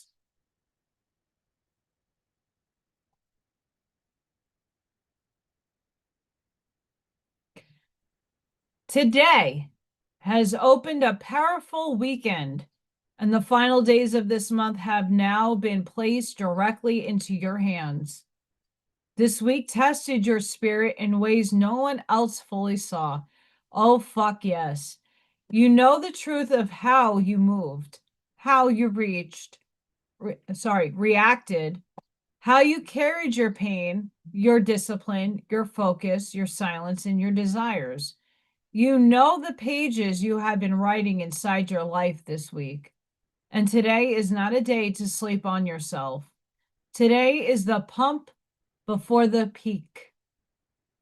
Today is asking you to rise higher than yourself before this month closes its eyes on you. These remaining days are now standing before you like a mirror. Not your friends, not your enemies, not the world, just you against yourself. You choosing whether you truly want the bigger picture or whether you will keep shaking hands with the same distractions that have delayed your spirit for far too long. Because the greatest war is not outside of you. It's between the version of you that wants greatness and the version still afraid to fully become it. And I believe in you. I believe the victory waiting ahead of you will one day make tears fall from your eyes in ways words cannot explain. The light has not stopped illuminating your life. Your desires were heard the moment you planted them with belief. Your tears were not ignored. Your silent battles were not invisible. But what happens next now depends on how strongly you carry this energy into your next chapter. The power has already been placed inside your hands. The question is whether you will protect it or hand it back to fear, doubt, laziness, and delay. Step into these remaining days like someone chosen to rise. Let your focus become sharper than your excuses. Let your discipline become louder than your comfort. Let your spirit become so awake that even your future begins moving toward you differently. Because something powerful is trying to be born through you right now.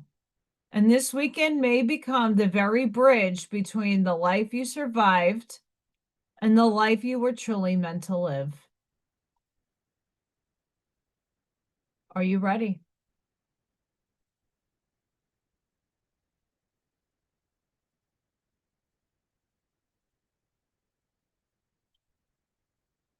Are you ready?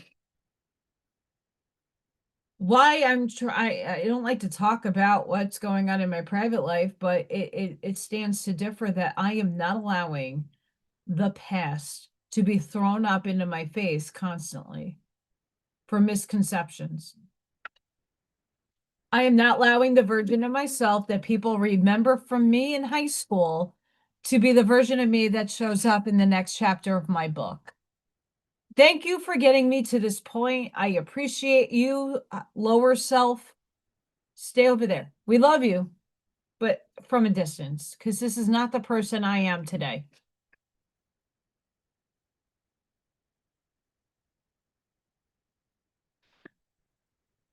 When you can move past your fear, your traumas, your past selves, your past transgressions, again, when none of us are perfect. We've all made mistakes. We all said things that we're not proud of. We all had acts and deeds that we are not proud of. But that's not what defines you in this now moment.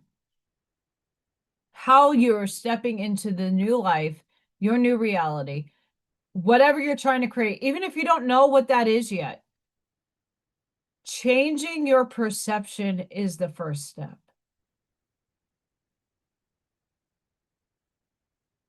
You're not who you were 6 months ago, last week. You are merging with this energy. Embody it. Walk it.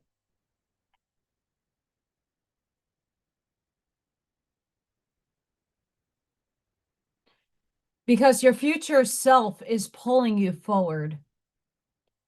You think manifestation works from past to future. Based on my history, what can I create? But it works backwards. Your desired future reaches back in time, pulling you present toward it. Stop being pushed by your past. Start being pulled by your future.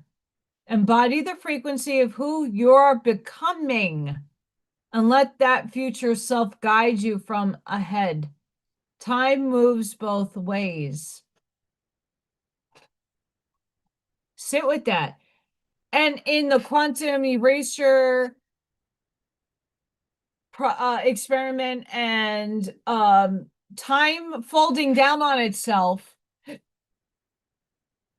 the self already healed over here and it's collapsing onto you and you're doing your healing, which then collapses on the old self that is now healing, but you're no longer there, but it's still healing that sense of self. You're collapsing. Time collapses on itself. That higher self up there is collapsing and merging down right here. You just chose which point of your higher self you're going to merge with. That's your free will. You're already living it. You're living the life. It's collapsing, and that future self merging with you is going to give you and guide you just like your spirit guides you. It's like a spirit guide. It's going to put things in your purview in this branching of reality to move towards. That little gut instinct to move over here, to take the left turn and not the right turn, to open the door to an opportunity you didn't think you would ever get, never worked for you before, and now all of a sudden it starts working. Why? Your higher guidance is giving you the clues through the numbers, through the synchronicities in your life. Your higher self is collapsing into this life, into this branching of reality to steer you and making choices that will get you to where it needs to be to move forward, not backwards. I'm not going back there. No more. Ragnar or Lothbrok. I got to see what's in front of me, or even to my periphery. I'm not going back. That back self, dead, done, obsolete.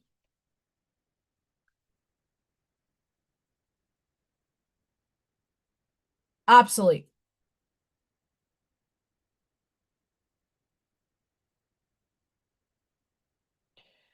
And I love how Spirit gave it to me in succession.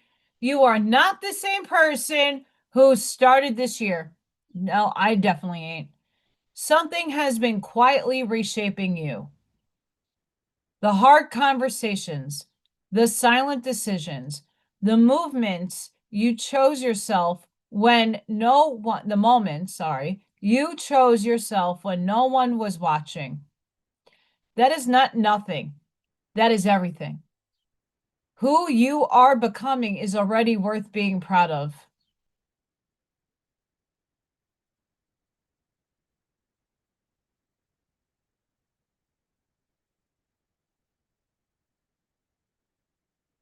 I'm Northwest Indiana.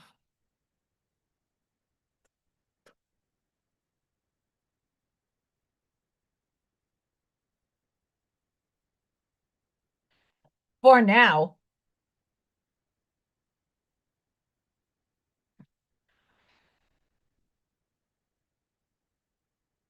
our favorite spiritual cachet.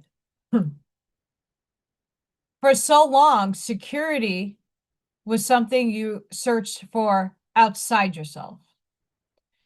In the control, the constant managing, the anticipation of what comes next, the attempt to create certainty through effort. But life has a way of revealing the limits of everything built on that foundation. I need coffee. And when those structures fall away, when what was forced can no longer be sustained, something unexpected happens. You are returned to the root of yourself, to the place beneath the strategies, beneath the coping, beneath the constant effort to secure what was never meant to be controlled. And from there, something becomes clear. What belongs to you does not need to be chased. It recognizes you when you are no longer standing in the way of it. Not as a reward, as a natural consequence of being available to what is already aligned. Life is not withholding itself from you. It meets you the moment you stop withholding yourself from it. And perhaps that is what has been shifting all along. Not about what is available, but in your willingness to receive it.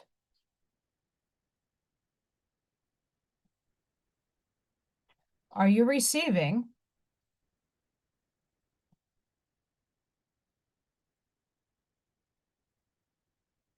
Are you receiving?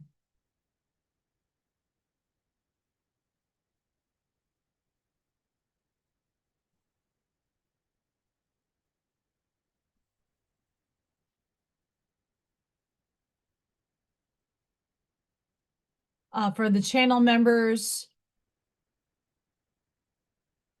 I will be pulling on Sunday, not tomorrow, only, and not just because there's a blue moon, once in a blue moon. I'm going to be at the library in Northwest Indiana tomorrow from 12 to 4 doing an art event, and I still have packing to do. Yesterday, you guys would be proud of me. I make my own business cards. I printed them and laminated them, and today at work, I was able to cut them out.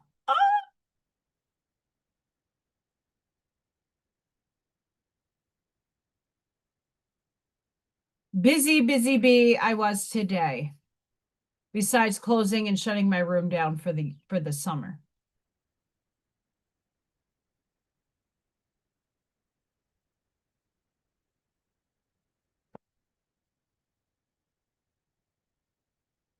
Thank you. So I'm doing a little, you see, Allison has to go do a little something different.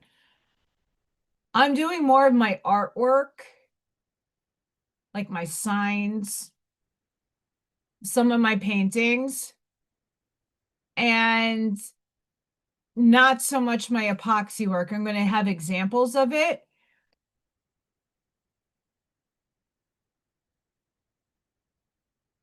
but I'm not putting a whole spread out because those things it doesn't necessarily sell. Greg and Lisa from Fluid Pour Patriot, they got into contact with me yesterday. Thank you guys. And Monday, I'm getting a scale because I don't have one. The one I had in New York broke. I had to buy another scale, and I am going to put a bunch of pyramids in a box and send it down to Florida for them to sell for me. And we'll see how that goes. So I'm really excited for that opportunity. And finally, it's like perfect timing. It's perfect timing for me. So I'm really excited to get that finally working in my favor.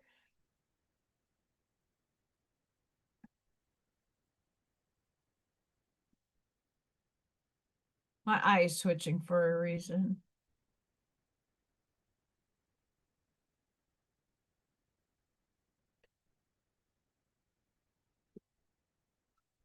I hate when I pull two and it's like, ugh.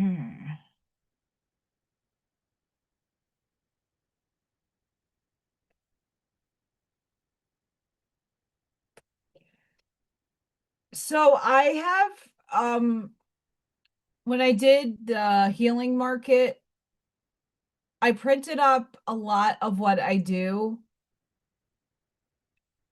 And I'm gonna I have like a poster that I have. Let me just see what this other card was. No. All right.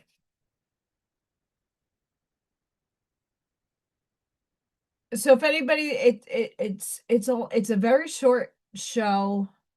There's going to be a lot of people there, and I'm going to get some opinions because there's going to be people who have authored their own books also there, and I might get some insight on what process I need to go to and through for my Little Thor and Freya Adventures book that I'm gonna really hit the floor going hard come next week.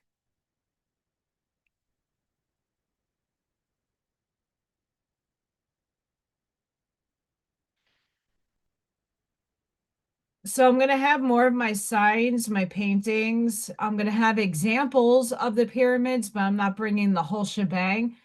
An example of one or two skulls. Again, not the shebang. More of my painting and my art. Not that that's not my art. It just doesn't sell. If that makes sense. And I'm bringing the smaller stuff I'm going to have. For sure. But I'm trying to differ my approach.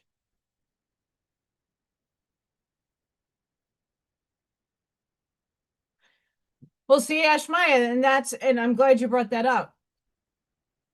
That's how a lot of us, like Arnie and Sid and Michael Zinn and a bunch of other people, this is how we get our names out. We share each other's love and light.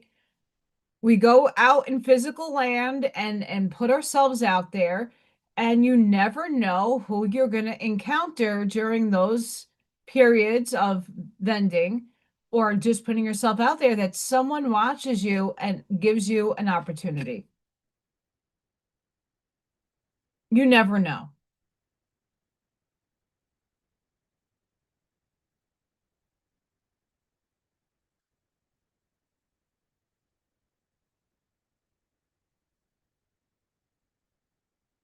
You never know what's going to happen.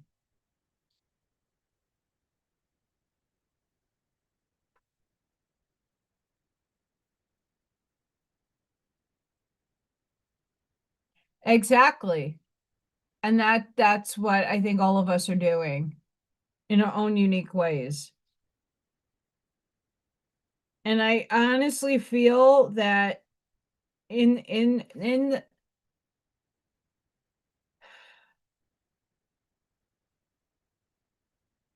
I feel we're very close. A lot of us are very close to having more people listen to us and people coming in and really seeing our side of why we chose to step away from certain paradigms, kind of lessen our approach on others.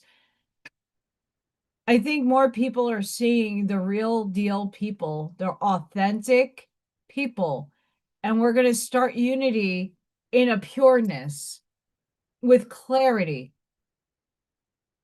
Not these people that are out there trying to aggrandize and gain your trust to fucking shiv you at the end of the day, give you misinformation, send you on the wild goose chase. And hey, that sometimes does mean that person was meant to be, whatever you were listening to was meant to be. Everything is meant to be. Everything is synchronistic in your life for a purpose. We have to learn when it is time to detach and let go, when your soul is telling you no more. When you already move past beyond what someone is speaking, what someone's delivering to you. It's not to say you hate them, it's just to say, hey, I outgrew this information. I'm bored. Or it's not serving me any good anymore. Now I got to move on. And we go through a little bit of a up and down hermitum period to find out what that information is next that's going to source your soul.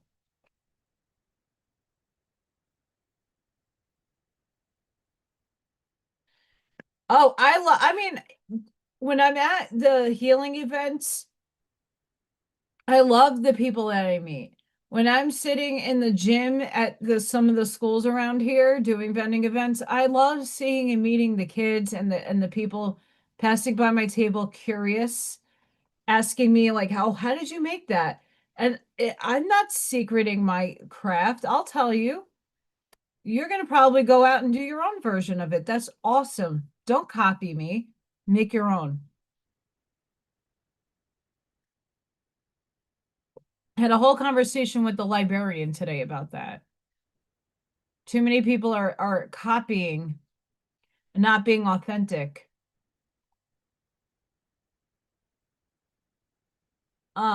Yesterday's Curtis books was eye-opening. If you haven't gone to listen to the Curtis book reading, short and sweet. Lemuria is further into the United States.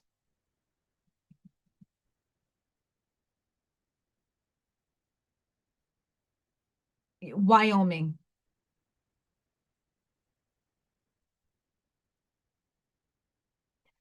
Everything serves a purpose. Atlantis, Appalachian Mountains, Mississippi Valley, and all the way in between. Giants, crystals,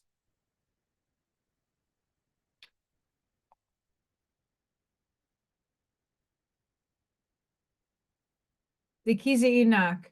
We are the New Jerusalem.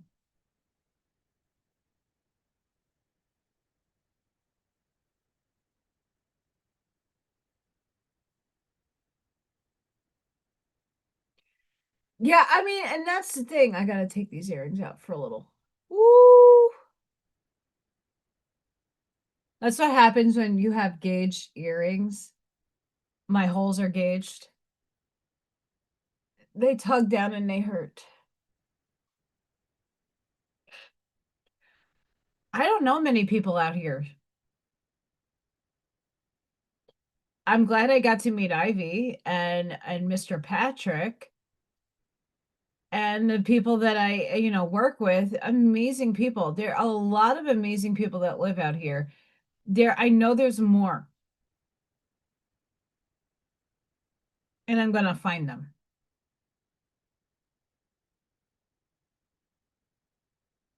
Our first archetype card is the mentor, the teacher, the sage, the guru. It is said that the cosmic knowledge pours down on the world like a great illuminated waterfall. This can be an overwhelming force. The true teacher, though, it said, to be able to hold this flow of wisdom at bay while the student sips from a focused stream. The mentor archetype has a gift for reading the room, for sensing the exact ingredient that will stimulate growth within the student, whether pleasant or painful. The mentor may appear aloof or available, harsh or tender, humorous or rigid. Their gift is to know what serves the soul ultimately. The mentor is in service of the greater cosmic good and aids in the elevation of consciousness. Anytime the mentor forgets this humble link and mistakes themselves for the source of enlightenment, the archetype falls into shadow. Focus, clear, bright, remains a student. Every time I read this book, my eyes get blurry. It's like focusing. Woo-hoo!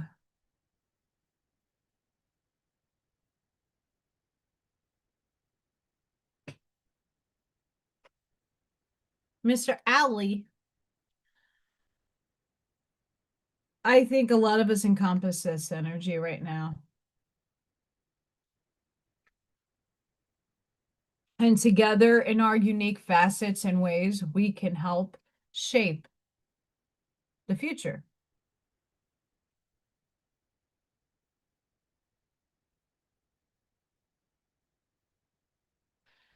I think a lot of us could shape what's to come and do it in our unique way.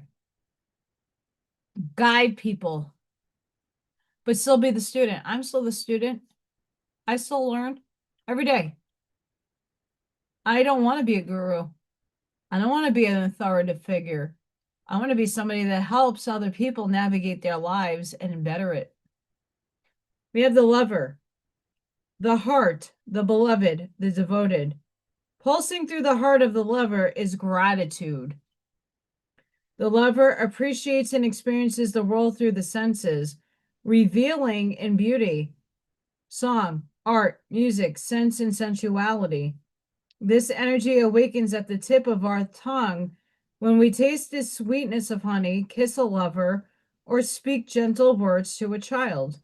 The lover lingers in foreplay, aroused not by the getting there, but by the slow merging of self and other. This energy is usually experienced for short periods of time, as in order to feel it,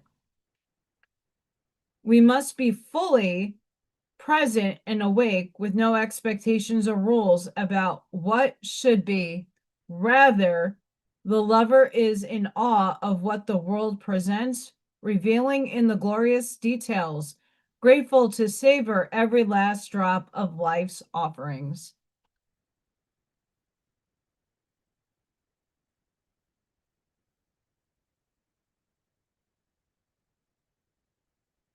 I'm a bitch, I'm a lover, I'm a sinner, I'm a saint. That song has been on repeat on my mind. Da, da, da, da. I'm a bitch, I'm a lover, I'm a sinner, I'm a saint.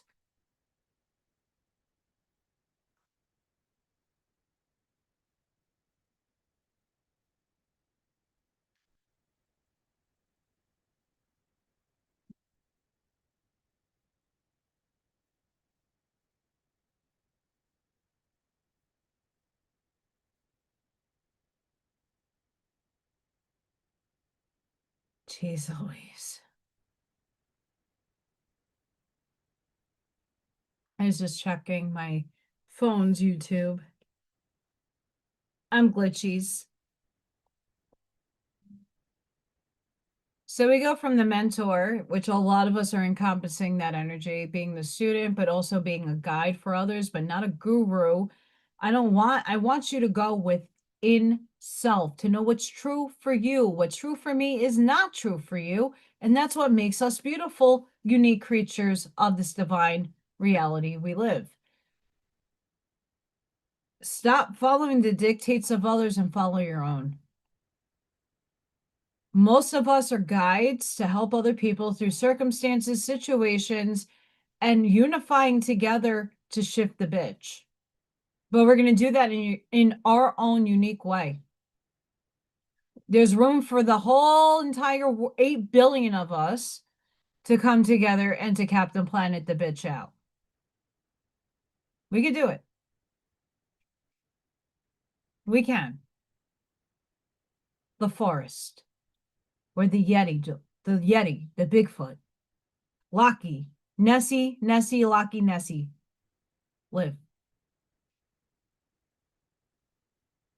And I'm really curious to know where little Chippy, the chipmunk, came from.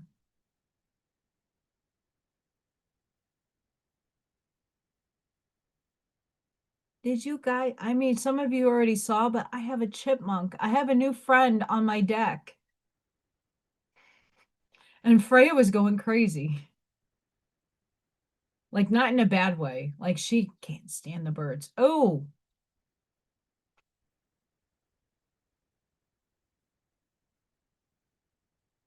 I had a little whizzing orb over here. I don't know if anybody saw that.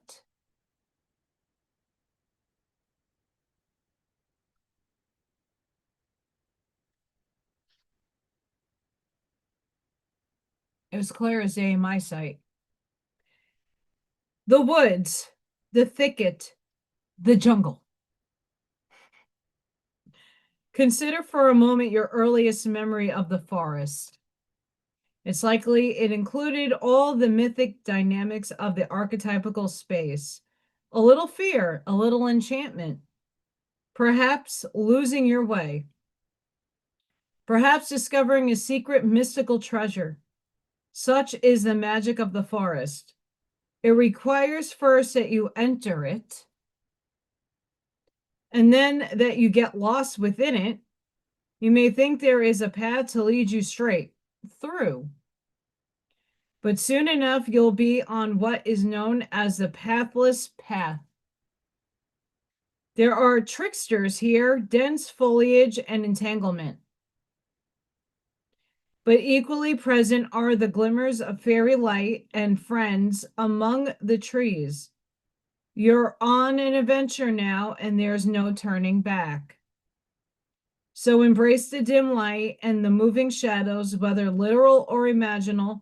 Brave the forest and get lost getting found. Magic abounds, childlike wonder, adventure. You can't go over it. You can't go under it. You gotta go through it. I'm going on a bear hunt.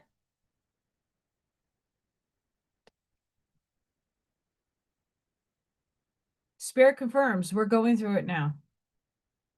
A lot of us are on the path of pathlessness.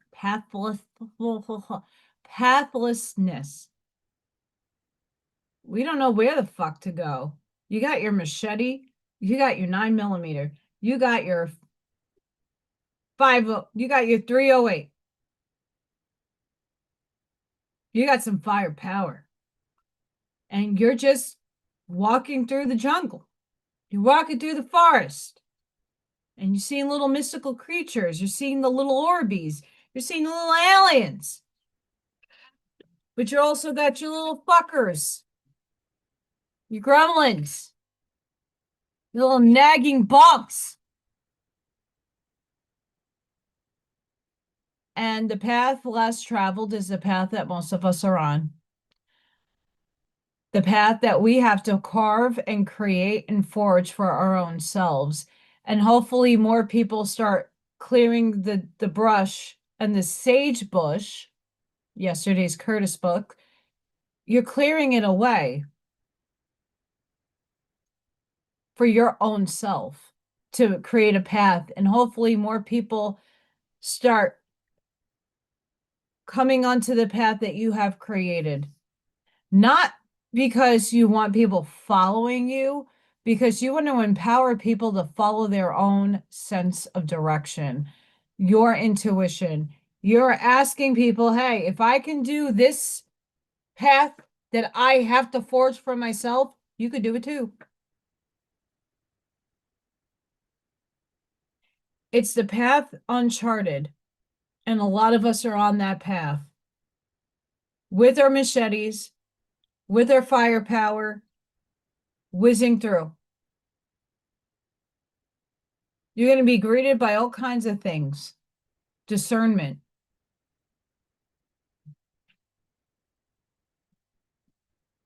You might battle a bear. Bjorn. Watch Vikings. Good show.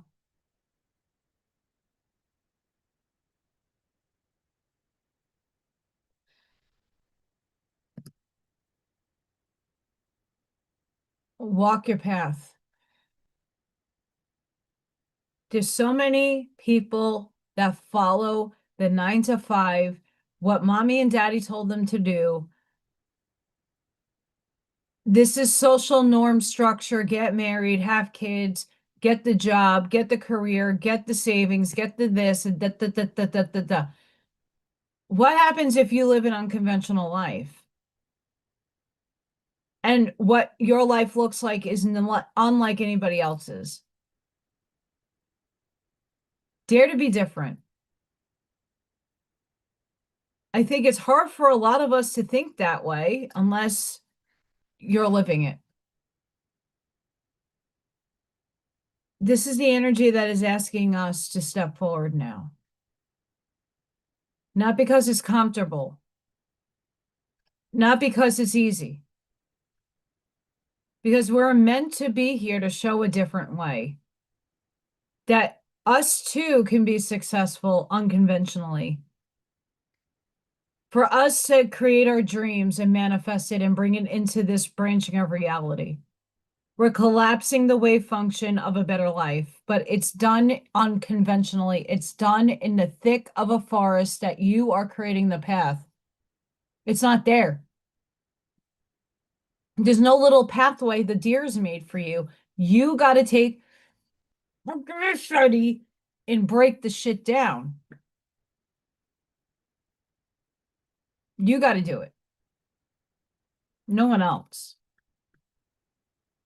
Step into that empowerment. Because the life is a riddle.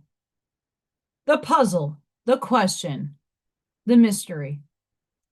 When the riddle is present, one must stop searching for the right answer. It cannot be found. And ultimately, it is not important. Rather, there must be a shift from the literal to the metaphorical.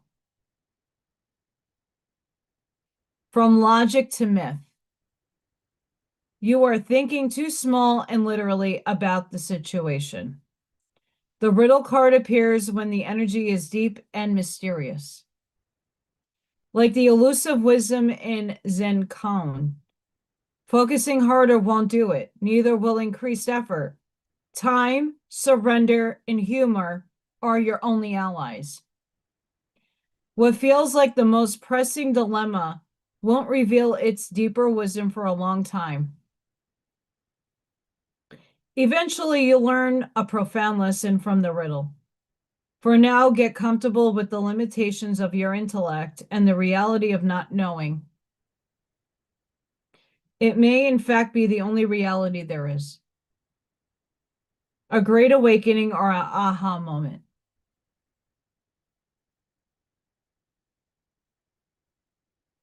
And here's the element of the forest that's in the riddle. You don't know what's on the other side of those bushes you're chopping down. Is there a black mamba? Is there a cobra? Is there a tick, a tarantula, a bat, a bear, a jaguar? What is behind the bushes of your forest? You don't know. You can't see shit. You got to create the way, and through that way is going to be fucking hell. But the end result, the not knowing, once you get to that end destination, you're like, holy crap, look what I had to overcome. Look what I had to do. Look how much work I had to put in. But it was worth every step. It was worth every hack. It was worth it because you did it. No one else. You did it. Sure, you have your cheerleaders off to the side, but you got to do the physical work. You got to do all the inventive stuff in the brain. You can't do your life. You got to live your life.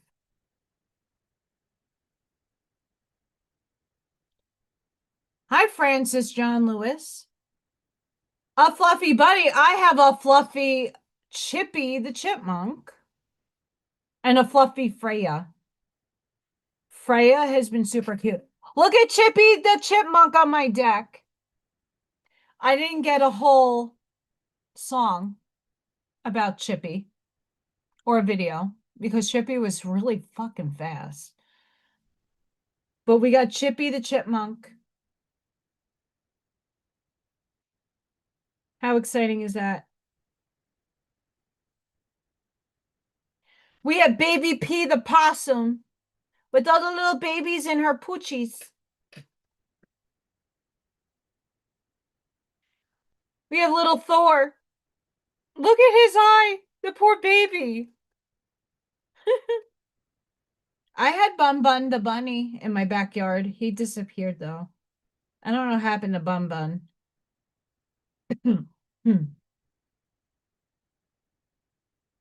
I cannot show half of these.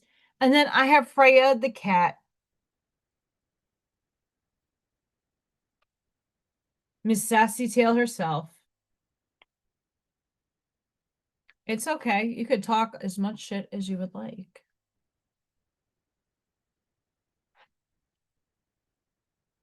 I finished my coffee. It's devastating. I did not bring my coffee machine for the last day of school because I thought I was going to have to bring a lot more home. But I already brought a lot home during the week, like pillows and blankies. You know, pre-K. Gotta love it. It's just a lot of shit.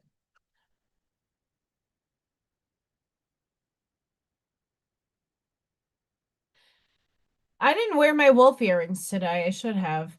I am very convinced that I still have my wolf pack spirit guides. I have a lot of them. I have a pack of wolves. One of them has an emanation of Odin. And then there's a white wolf and a black wolf and a gray wolf. That's Odin's the gray. And then I have a whole pack behind them.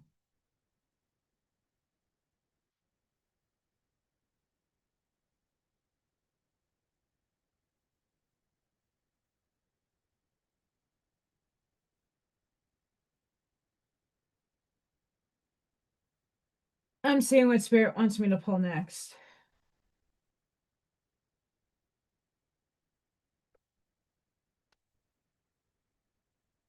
We have a rare blue moon Sunday, Saturday, Saturday, Sunday, Saturday, Sunday.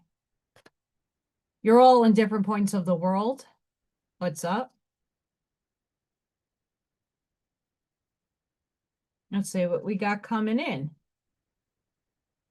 And my little Suzanne Lie book is calling to me, so I might pull up.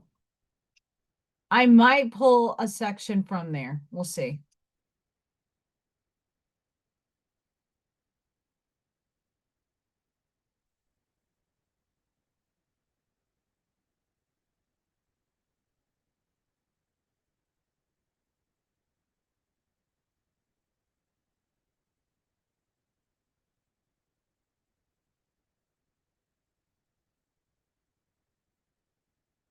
More moon cards.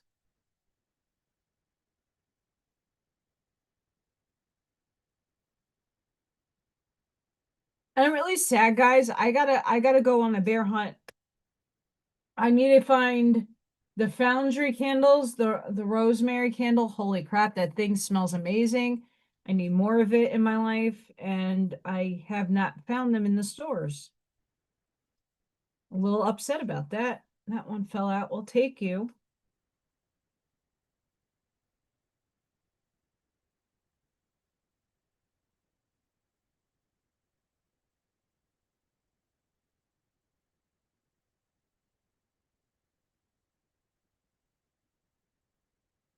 Well, thank you for joining. I appreciate you.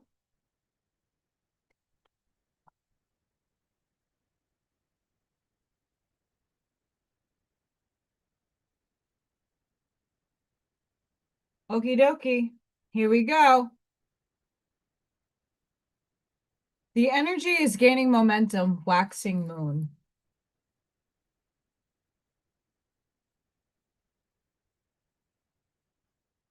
Saved by the dress.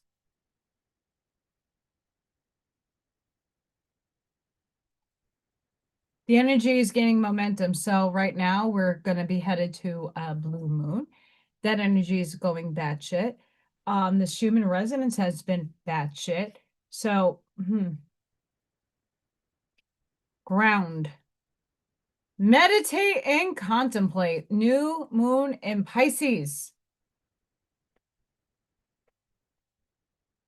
I know, I've been introspecting.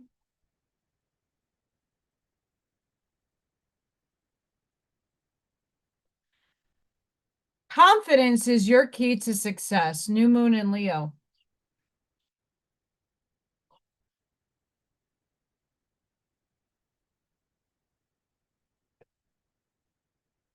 You are good enough. Full moon in Virgo.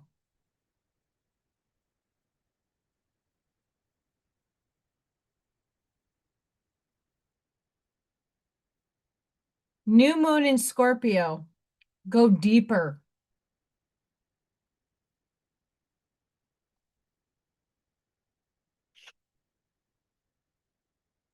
New moon in Gemini. Think it through.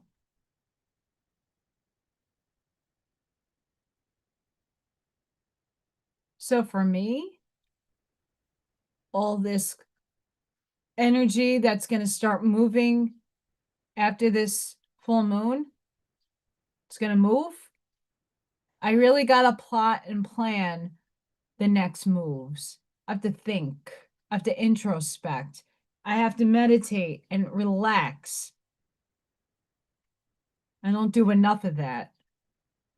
New moon in Saggy.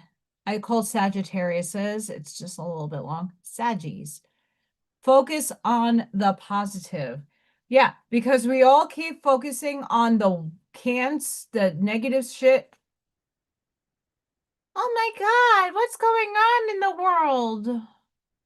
Don't let it bother you. Not my reality. Full moon in Aries. Cool your emotions. This Contosaurus Rex, this see you next Tuesday, BITCH, head bitch in charge. I've been trying to level her out to calm Allison. Last quarter moon in Pisces. Talk less, feel more.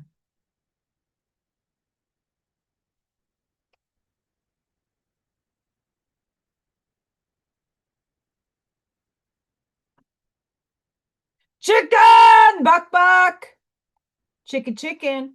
Chicken buck buck. Chicken buck buck. Chicken buck buck. Chicken chicken. Works sometimes.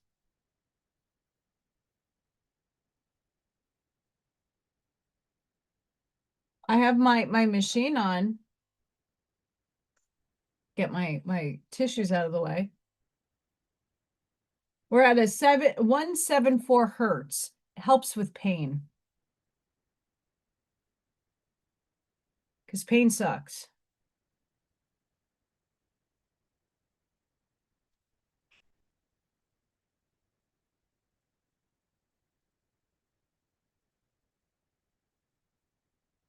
Pain sucks.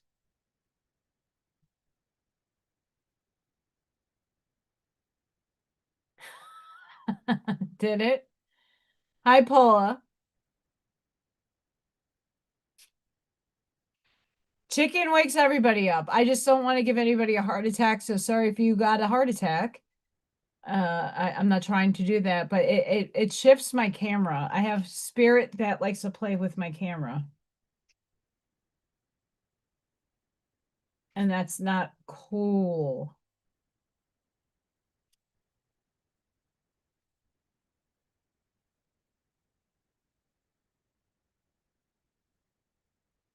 Moon shining. Stay in integrity.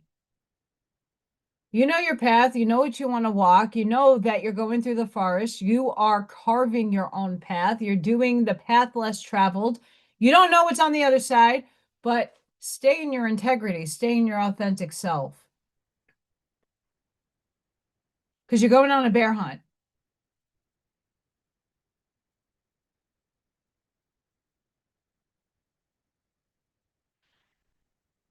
Moonlight Serenade. Change your tune. So instead of being afraid of that forest that has not been tapped through, you got to take your machete, your 308, and your 9mm and blast. Maybe your torch for the ticks. You're carving your own path. You're doing it unconventionally. You're not taking the path that everybody else took. Change your tune about it. And this is really what the cards are telling us today. Follow the moon. Watch for signs. I mean, hello, the synchronicities with the numbers. A lot of you guys are expressing that the numbers were going bananas for you. And guess what I got? I got Arnie's cards. His angel number cards we're pulling today. Howl at the moon. Process your feelings. And be honest with yourself with this. This week, I felt very defeated. I was anxious. The car was like not working. I was doing my best and trying to go meet somebody for lunch. And it was raining and my car decided to stop working. All the Christmas tree lights came on in my car and it stopped having power steering. It didn't want to brake properly, but I made it home.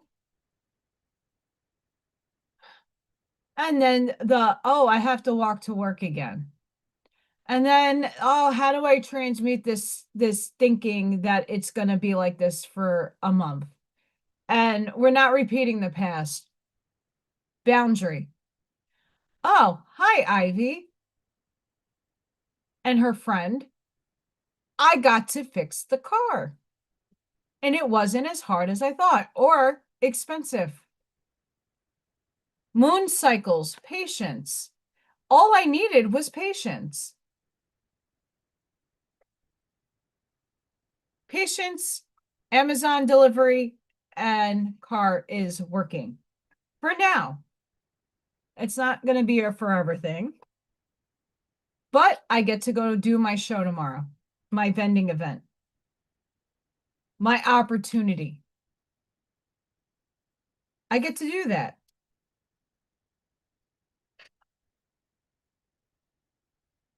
I don't pull these cards out as often, so we're going to pull some of these.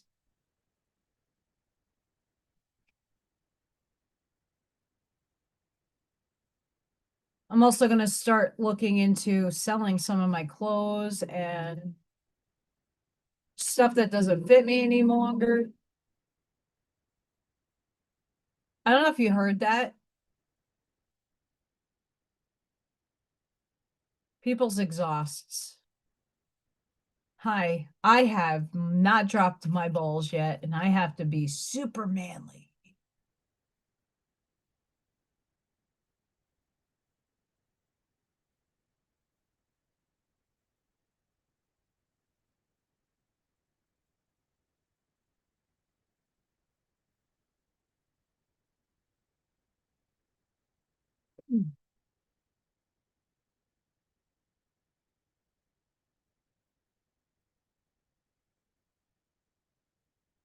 Resilience is one of the strongest qualities you have. Yes, it is. It has gotten you through so many trials and tribulations in the past, and it will continue to do so. Son of a bitch. Learn on that inner tower of strength anytime you need it. You got this.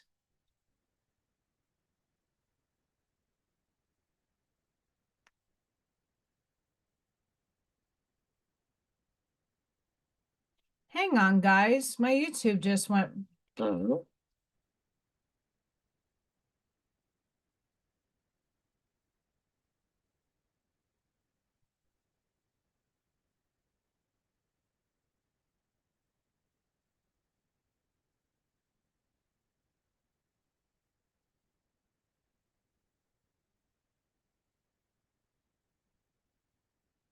Okay, bye to that.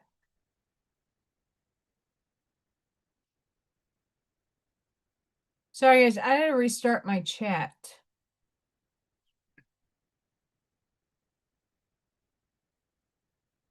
Sorry about that. Self-awareness is key. Take time today to go within and spend time with your soul. Go for a walk in nature and ground yourself. Meditate.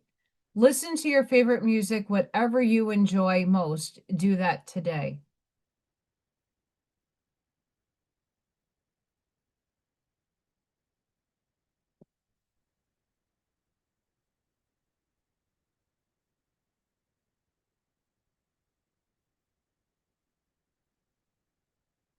Accept where you are at this moment in time. Only then can you begin to move forward. Be clear about your intentions. This makes us easier for us and the universe to help you. Doors will open unexpectedly. Be ready.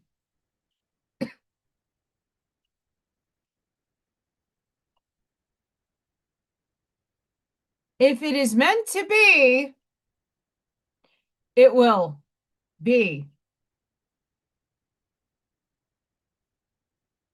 You won't have to force, convince, or worry over it. Let it flow.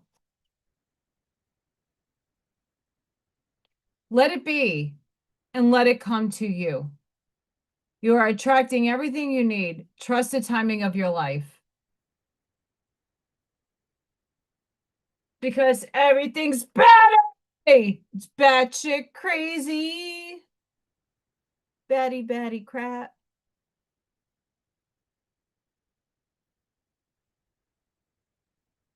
It's batshit crazy.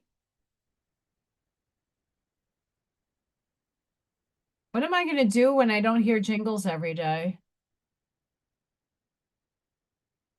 I work in pre-K. There's jingles every day.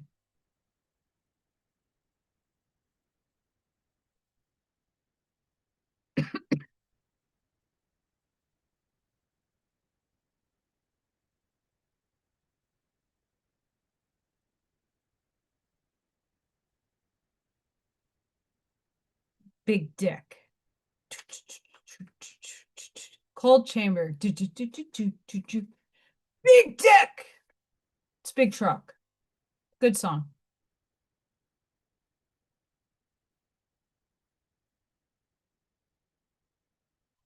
Big truck. Big truck. Big deck.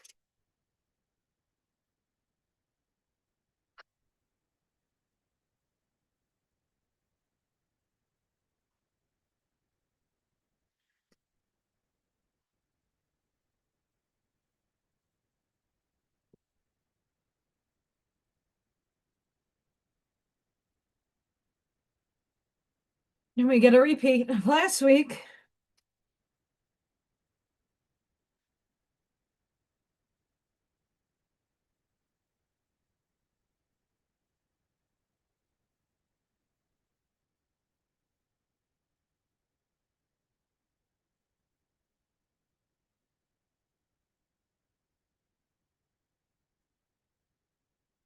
And yes, I can do my own interpretation of the cards and what it means, but I like to read what the person who created them and channeled them says. This is covenant, commitment, sacred contract, the greater good. You are being invited now by the universe to enter into a sacred contract. The covenant card may also be a call to recognize that an ancient agreement you made with spirit needs to be renewed or canceled and torn up. Is an opportunity showing up right now that is full of promise, but you are unable to sign and seal the deal and commit to it? The reason is that it needs to be elevated to a sacred covenant. A covenant must be founded on the truth, not your truth or his truth or her truth, but a greater truth that takes the destiny of all into account. The covenant is not about your agenda only. Spirit must be invited to come to the table as a guarantor of the good faith of all and to ensure that the direction you are embarking in will be for the greater good. It's important that you understand what you are signing up for. Be sure to read the fine print so as not to commit to something you will soon regret or that you will compromise your integrity. Do not hesitate to put all your own cards on the table so that your motives and desires are transparent and nothing is left in darkness. When shadow elements remain hidden, the covenant breaks down and becomes a contract with an unspoken dark side that is inevitably fulfilled.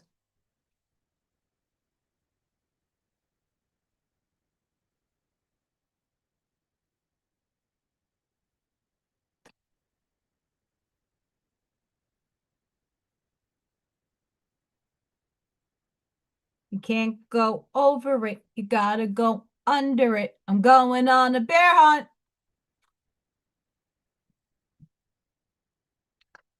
Got my life mission.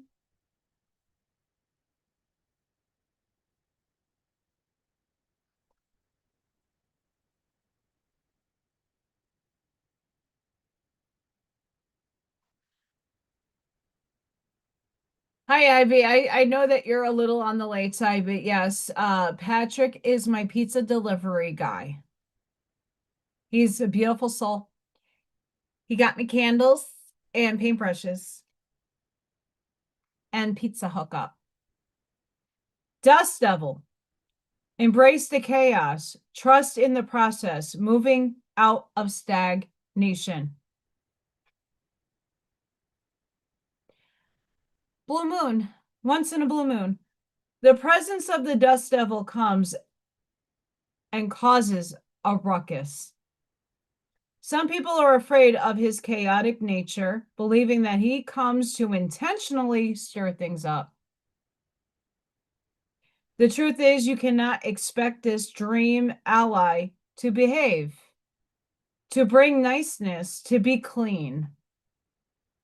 His power is in the mess he creates as he calls for you to engage in the full cyclone of life. He represents two aspects to you now. The winds in your outer life appearing to throw you off course, where you assume the world is coming at or happening to you, and the winds that churn inside you, with the Dust Devil arising from your dreamscape to help you escape your invisible chains, shackling you to a barren desert. Stop asking for things to be perfect. Oh, awkward, messy, conflicted, and exuberant and wild is how you shift. Trust this process. The Dust Devil knows what you need when you need it. Once things settle, you will see the gleaming jewels awaiting your discovery, the wisdom awaiting integration.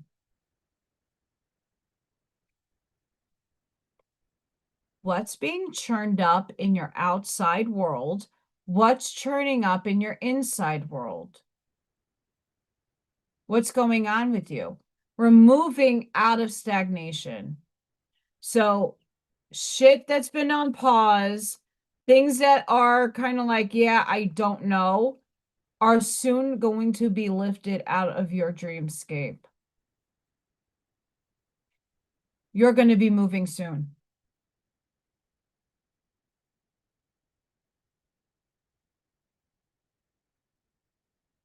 Before you do that, though, it's time to replenish. Empty well. Nothing here. Time to replenish. Diminishing yourself for another. And this is the energy that's asking us to get rid of the people, places, or things that are no longer serving your soul. Soul, not your body, your soul. The empty well reveals that there is nothing for you here. The well is dry and the desert is encroaching on your once fertile garden. It is time to face this harsh reality and move on. Give gratitude and thanks for the abundance you have experienced and let spirit guide you to your next destination. You're going through that damn forest with your machete, your 308, and your 9mm.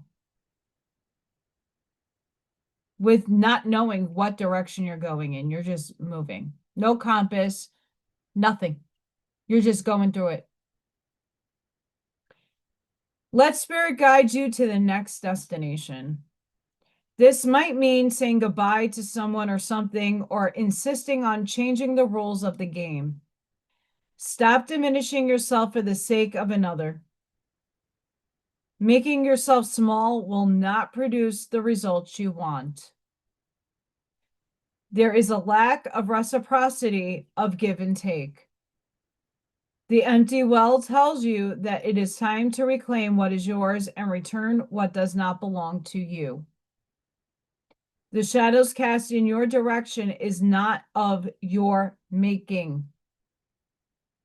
You do not need to react or respond to them, as they are not real.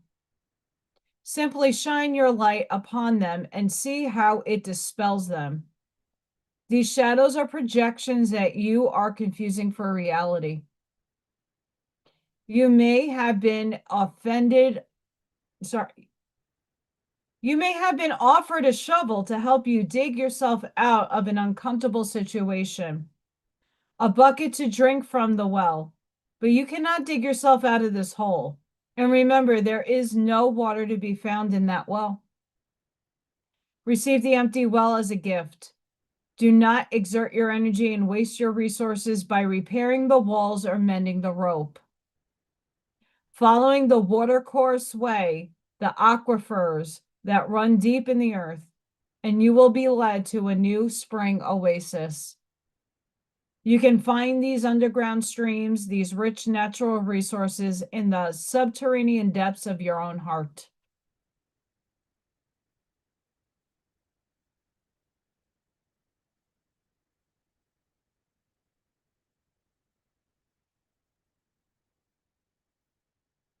You're moving out of stagnancy, but you got to fill your well. You got to move your energy. If it's not a physical location, if it's not away from another person, you got to shift perspective. You're getting chaos right now. You have to replenish your well.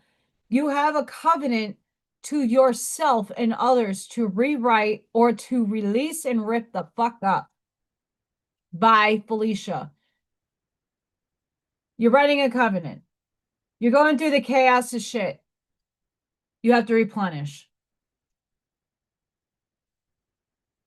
Unmarked trail. How spirit works on this channel and through me. We had the forest. We had the lovers. We had the mentor. This journey, this blue moon, this rare one, is asking us to navigate through the shit. It's to take that route less traveled.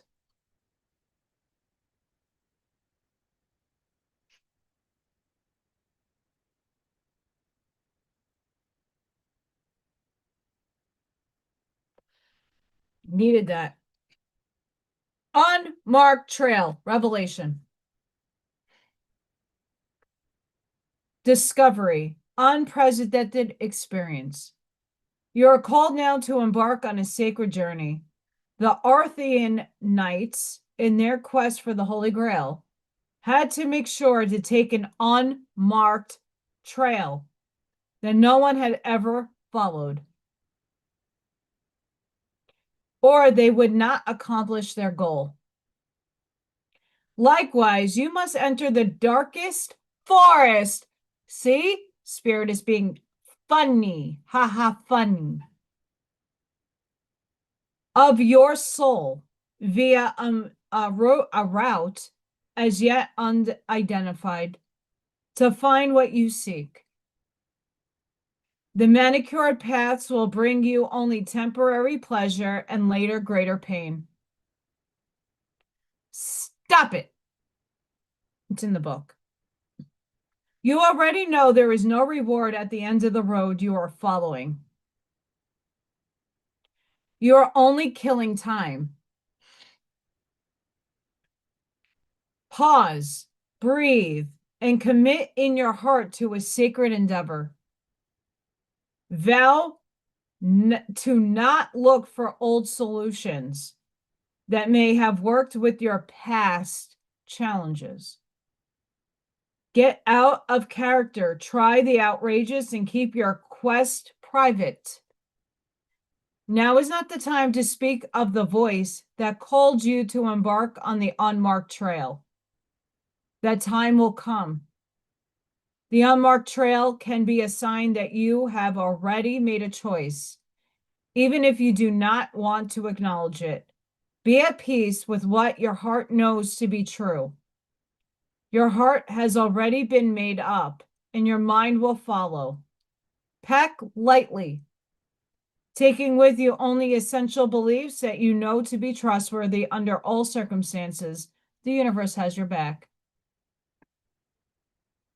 You're being called to the forest to hack away a new trail for you only. Guys, I have to go potty, but hang on. Hold on to your hats. I will be right back. Don't go anywhere. Like, share, subscribe, and hype to this channel if you haven't done so already. Miss Allison has to go potty. I will be 2 seconds. Potty time. Excellent. Chippy the Chipmunk.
I am back.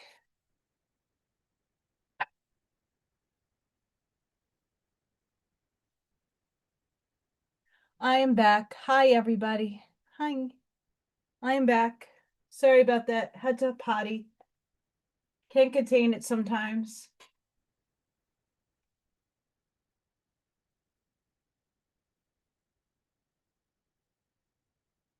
And yes, I'm wearing a dress. I didn't wear it to work though. Had to be beautiful on my last day of work. I hope everybody's doing well. Please don't forget to like, share, subscribe, and hype to my channel. I appreciate all of you that do. I circulate.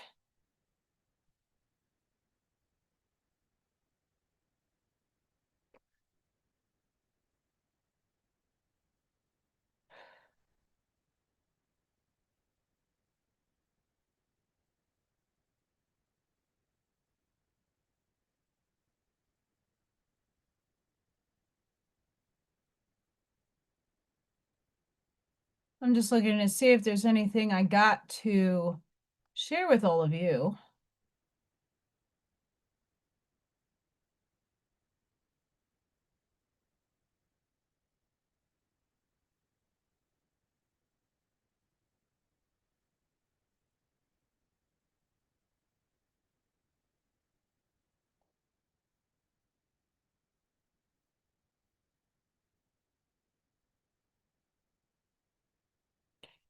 Yeah, it did, but that's okay. I had to go potty. I don't know if I read this, but if this message finds you on the 29th or 30th, take it as a sign. June 2026 is going to be your best month yet. Seriously. So much better than May. Everything in your life is leveling up right now. Your love life. I laugh at that. Finances. I'm not doubting. I don't know how. We'll see. Maybe I get a surprise. My health, I'm working on it. And even the natural glow of your shifts. The universe is totally working in your favor.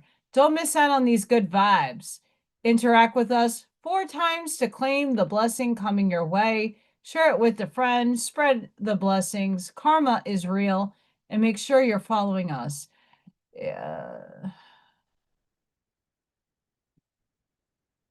Meh. Meh.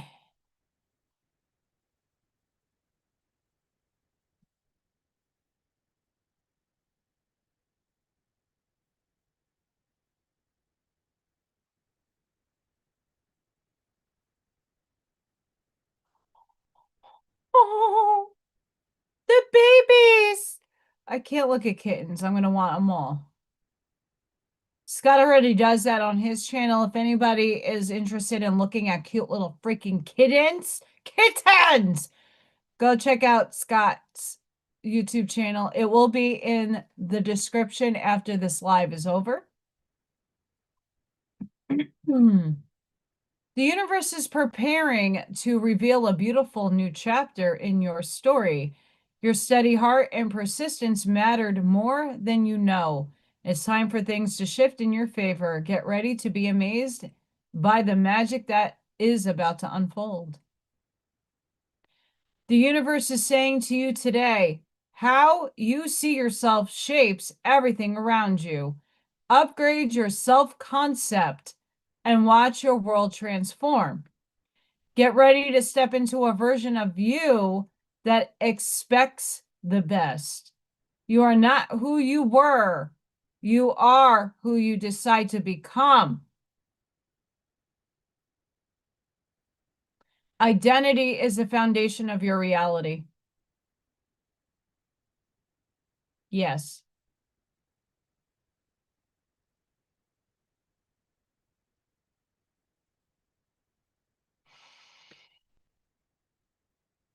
Whew.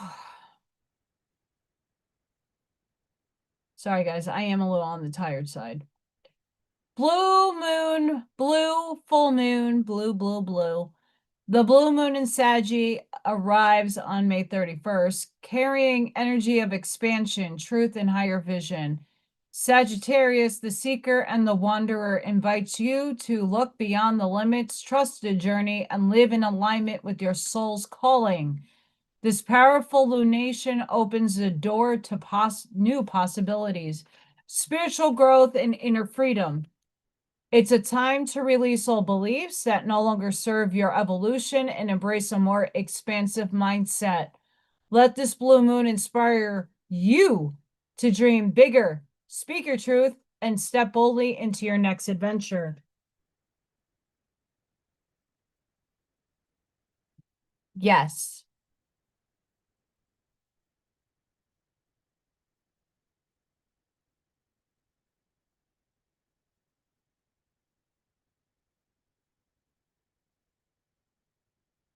Show my guns. Look like that.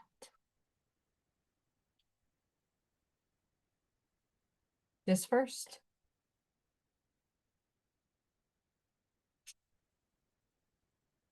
What's going on tonight, guys? Happy Friday. What are you doing?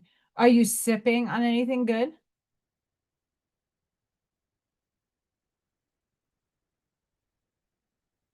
I will soon crack open a recess. This is raspberry lemon. This is for mood to calm you down. Magnesium and adaptogen infused sparkling water. I love the rose strawberry. Tis is good. It's refreshing and it works. For me, at least. I'm not going to stay on too late tonight because I got to get myself all packed up. I got to go pick some paintings out and get the cart and all of that ready. I did get everything sort of packed up, but I still need to make sure I have everything in my little suitcase. I have to put bags in there. So much. So I'm not done getting that stuff ready. And then I got to be there at 11. And then unpack everything, set up, and it's a pain in the tushy.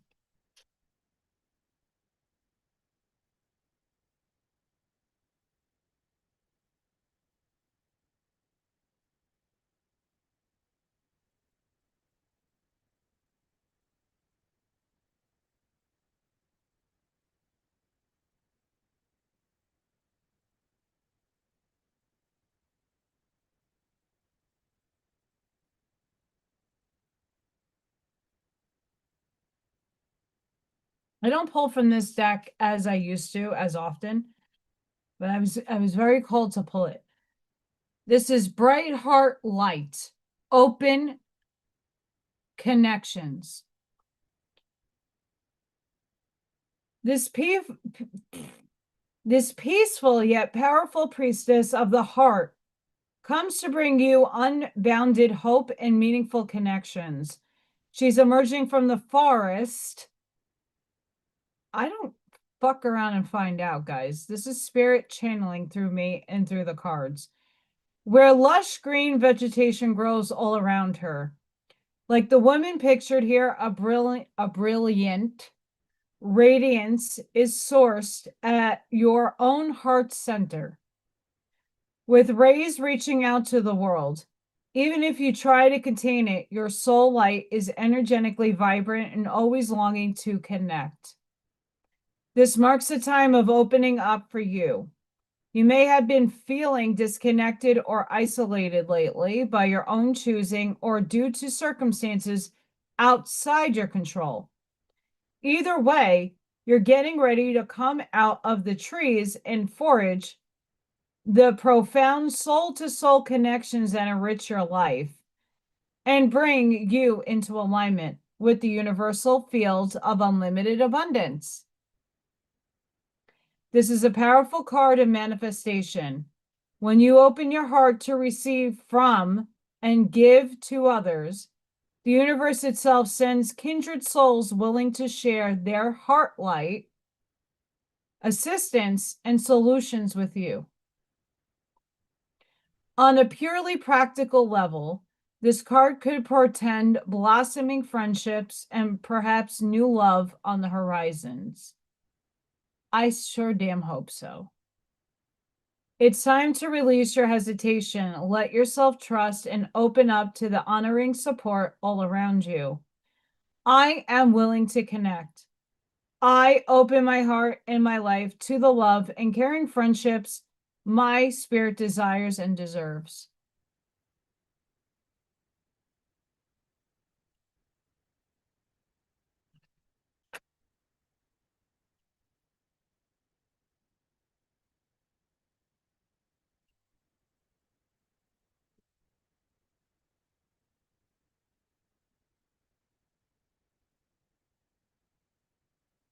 Your heart.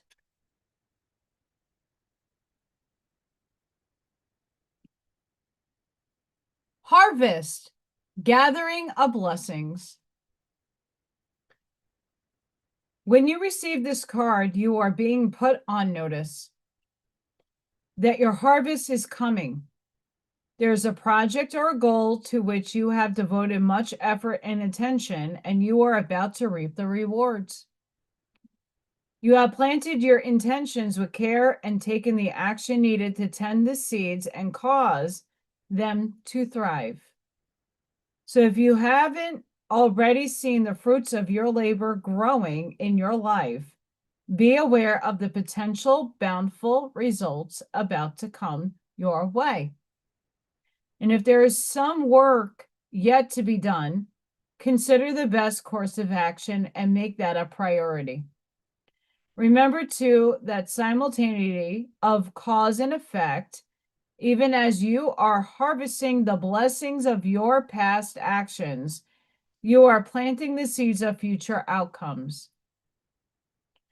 So as you ready yourself for the coming harvest, also know that your sacred appreciation for the gifts you're receiving will be seeding the energetic fields with even more joyous results.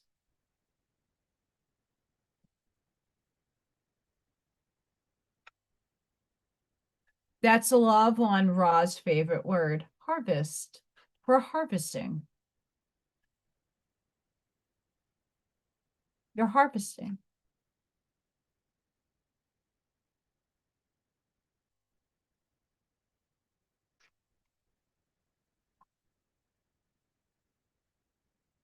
Jeez Louises.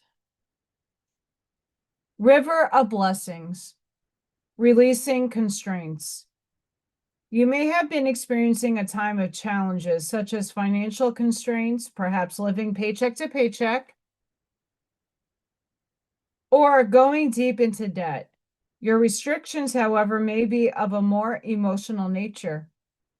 Perhaps you've been lonely, missing romantic, familiar, or family love. Even a lack of joy from the ongoing tediousness of life could be a great limitation for you. But whether these restrictions have been long-lasting or recent, this card reveals a new powerful force flowing to your life, breaking through even severe limitations of the past. Your difficulties may have been very hard to bear. You going on a bear hunt? But this has been a time of profound purification for you. The priestess is blessing you with rebirth after suffering, giving you the jaguar's ability to review your experience with sharp-eyed clarity. A release of attachment that brings a promise of achievement. Whatever limitations you have endured, a beneficial solution is coming your way. So rest assured that the old issues will be resolved as you go through your day. Bless yourself with a clear intention. See any restrictions as merely a part of your passage from purification to personal prolongedness and progress. Just as a jaguar has a unique visual acuity, your own inner visions are coming into sharp focus, ready to become an even greater reality. In fact, this river of blessings will carry you far beyond anything you have ever imagined. I release attachment and restriction. I am blessed and purified, ready to receive the ever expanding value flowing into my life.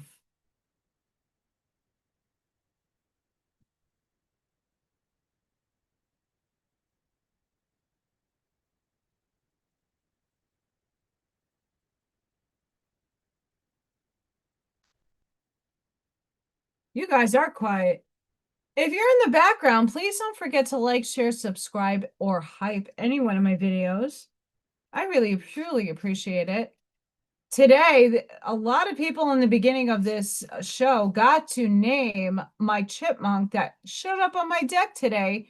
We named him Chippy. Chippy the chipmunk. I hope everybody's having a blessed and beautiful day. Today was my last day of work for the summer. I go back in August.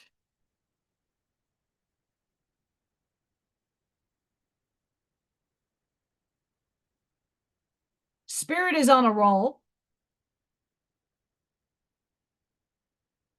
Spirit is definitely on a roll with the forest theme. The blue moon is rare and coming in. We are going through a conscious expansion.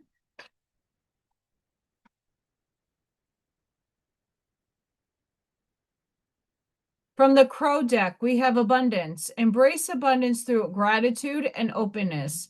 Invite blessings and opportunities into your life. Regret. Reflect on lessons from regret with forgiveness and growth. Each moment is a chance for a renewal.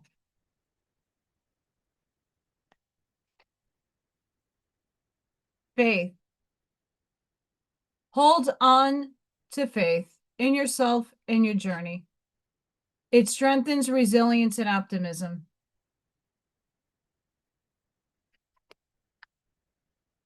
Connection. Nurture meaningful connections with others. They enrich life with support and understanding. Failure.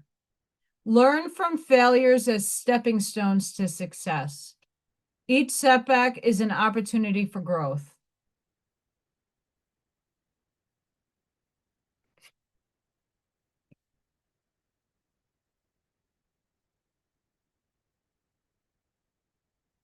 Thank you, Miss Ivy. I'm really excited. I was going to get to my show regardless of my car working. I'm just thankful for you that helped me get my car, with different strategies back to best. For now.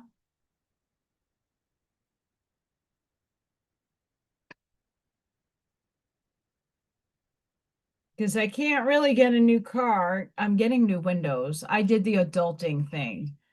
For those of you who are probably new or listening in the background, I had a bullet go through my house, went through the window, and it's there. I also have buggies going through my house because the window sill wood and everything is rotted, so everything is coming through into the house. So the adulting thing is I do need a new car, but if I keep my job, I could walk to work. It's not that bad. It was 12 minutes the other day because I was getting my workout in. It's not that bad. During the winter, it sucked, but I did it. And the windows are very important for the NIPSCO bill. So I am looking at all the beautiful things that are going on in life, and I just had to literally bite the bullet and do the right thing. And that was windows over a new car. But that doesn't mean that I won't be able to if I get my finances and I get an opportunity and the abundance starts coming in, that I can't save up and make sure that I have car payments to make.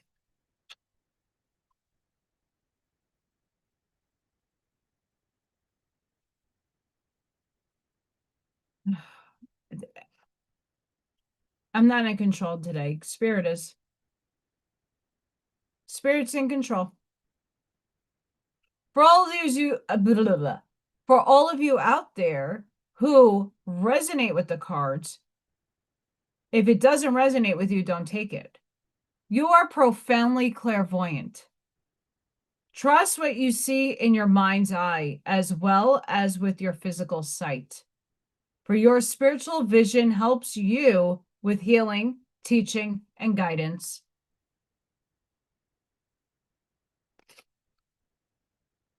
Emotional sensitivity. Honor and respect your deep sensitivity as it is a gift to us all.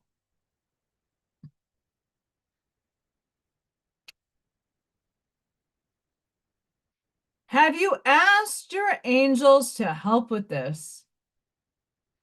Your angels want to help you with the situation. However, they require your permission before they can intervene in your free will choices.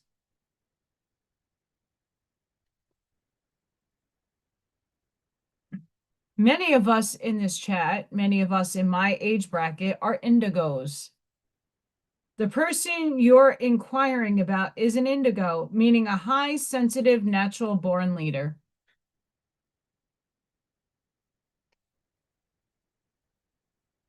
Crystals.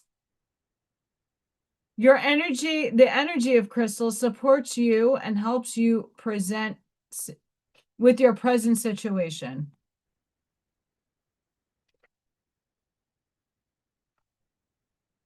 I got blue kyanite on the desk. I got a big shungite pyramid on top of my little computer. I got a pyramid that I made for myself. Black tourmaline, opalite, moonstone.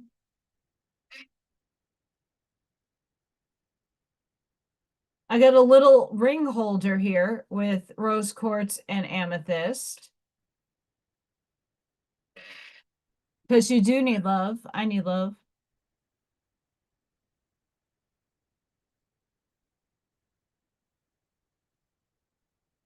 Third eye chakra. It is safe for you to see the energy of love in all its forms, such as angels, auras, and visions.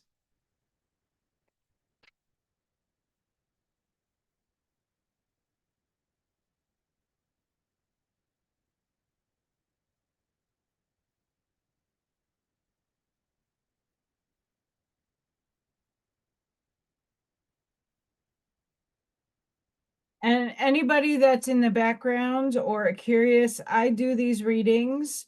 There's channel member or oracle card readings, and I pull a whole plethora of them. Hi, Terry. Well, I'm glad you're here. Channel memberships comes with oracle card readings. I do them on Fridays, but I don't do the extensive.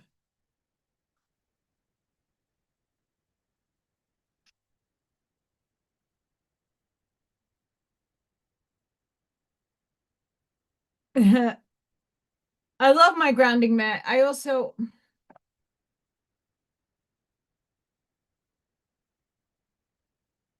Bro. I had this little fucker on 174 because I'm in pain today. It went back to 783. 174. Spirit is here, changing my shit. I love you.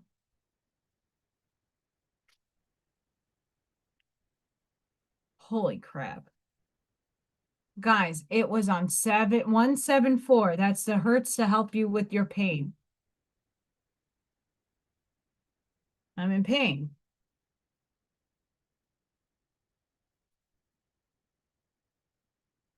Recess.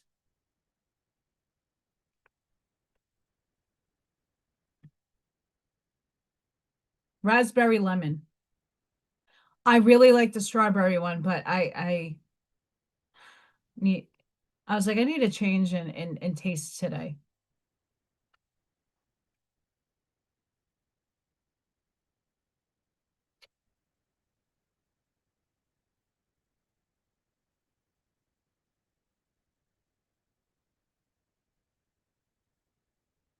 Being channeled.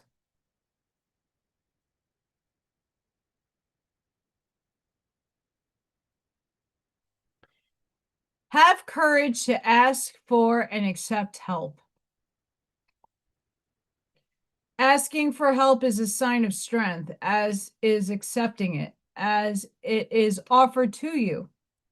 Very often, when you ask God for prayer, for help, an answered prayer is through other people.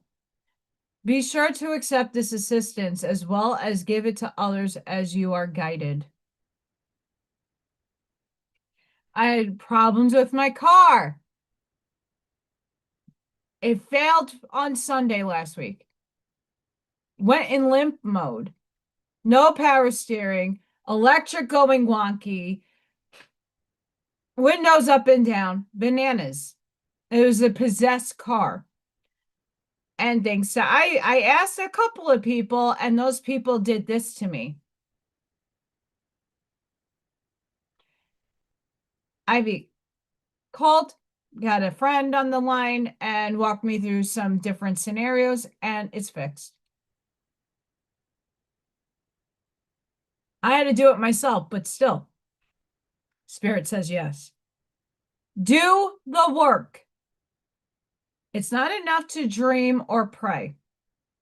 You also got to take the positive action steps that you are being divinely guided to take.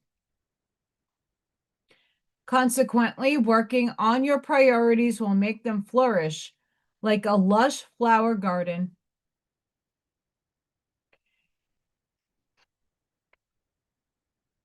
You can't sit on the couch and eat your popcorn and expect things to manifest, collapse in the way function for you. You got to take the steps in your life to make the changes.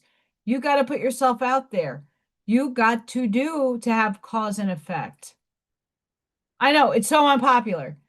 Hi, Buckshot. How are you? I can't wait. So Buckshot is going to be on Ripples of Waves tomorrow with Janine. I hope to also, once I pack up my art show, to be on the chat to support Mr. Buckshot. I know Scott linked the show in the chat. Go check it out, but it'll be in the link section after this live. What's up, my friend? Ask your needs to be met. I bet you're tired. Today was my last day of work for the summer. I'm exhausted. Recess.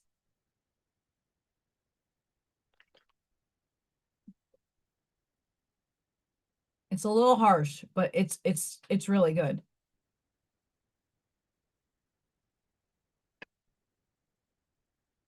It did disappear because it wasn't working. But I will get the link to the show for tomorrow in my link section.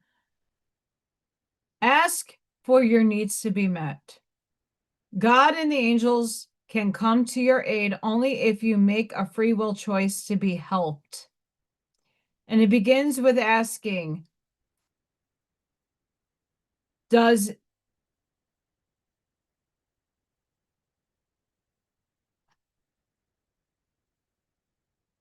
Jesus Louises? It doesn't matter how you ask God for help, but only that you do so. The same holds true with clearly asking other people to assist you. Yeah, I need the little readers here to see the fucking words. But it's true. Ask.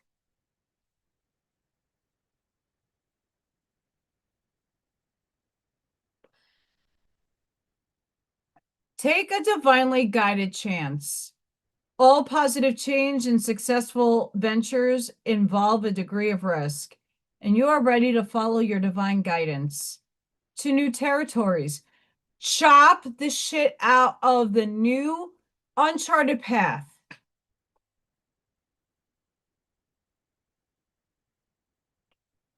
Oh, I know all about that not tipping nonsense. That's why I don't think I could do it, especially with my car not like wanting to work properly. As you leave behind that which is comfortable and familiar, but no longer appropriate for you, you make room for new and meaningful opportunities because you're going through the desert, you're going through the forest, you're going through and with your machete, your 308 and your 9mm, and you're chopping the shit to a new path that you are carving for yourself. You're not taking the path everybody else took. You're not going down the modality path everybody else took. You're creating it for you, divinely by you. That's how inventions are made. That's how we think outside of the box. That's how we have conscious expansion. When you are going on the same path that everybody else has been taking, cool, it gets you to point A to point B. But you're not meant to stay to point A, point B. You're supposed to go from A to fucking Z because you're a badass. Stop allowing normal social norms to control you. Take the path less taken. Chart a new path. Walk it. Take that machete and hack the shit out of it. You don't know what's on the other side. You don't know if you're going to be on a bear hunt. You got to go through the forest. You might have a pack of wolves. You might have a tarantula. You might have 1,000 ticks that eat you. You're hacking a new path. Take it and stop. Ask for guidance. Ask upstairs. Guide me.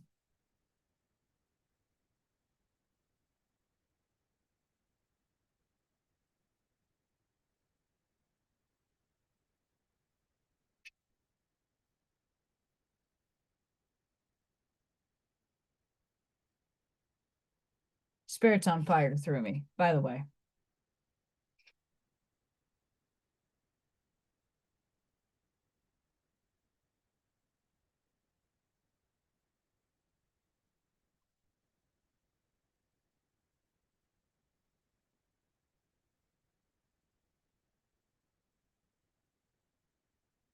We have Mystique. Keep charging ahead and don't take no for an answer. Expect miraculous solutions to appear. Indral, you are a light worker. God needs you to shine your divine light and love like an angel upon the earth and all its inhabitants. Hey, Sparky! Sparky. And Buckshot. Allison has a new animal. We named it earlier on this channel. It's Chippy the Chipmunk.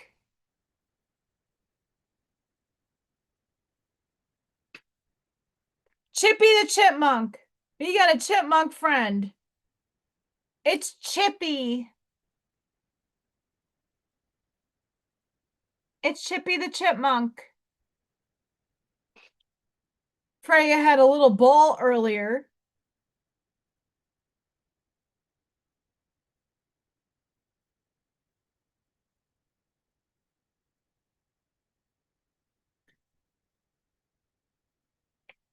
Chippy the Chipmunk. Sorry, I had to break that. Sparky needed to see Chippy. And so did Buckshot. We have Daniel. I am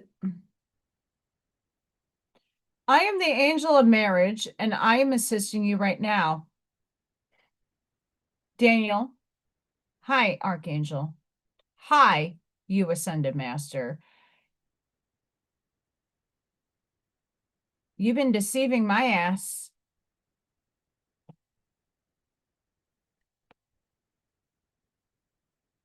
Get on it.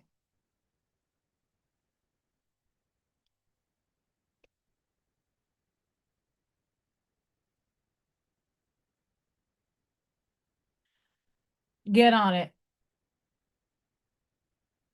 Power couple has to happen at some point. Grace and Antoinette. To help heal this situation, see the other person's point of view with compassion.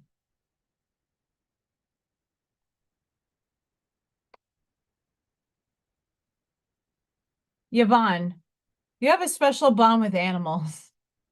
Your pets on earth and heaven are watched over by angels. It's a kitten.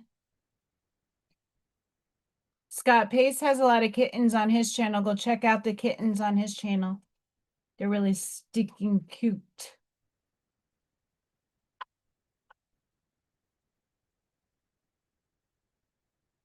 They're stinking cute. I have Chippy the chipmunk now. Yep. I don't know if Chippy will come back, but Chippy and Freya had a ball earlier when I got home, unpacking the year's worth of nonsense that I had to take home today. And then tonight, like, I wanted ice cream, and the place that I went to was super packed with all the high school kids. It's the last day of school here, and tonight's graduation, it's happening right now.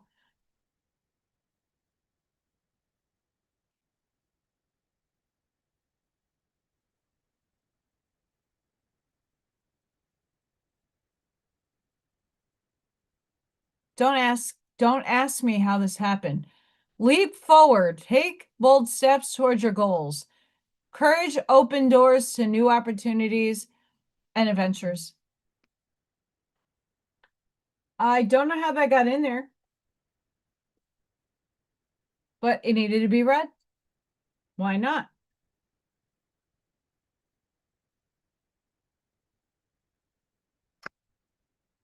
I'm sorry, I'm being called for this.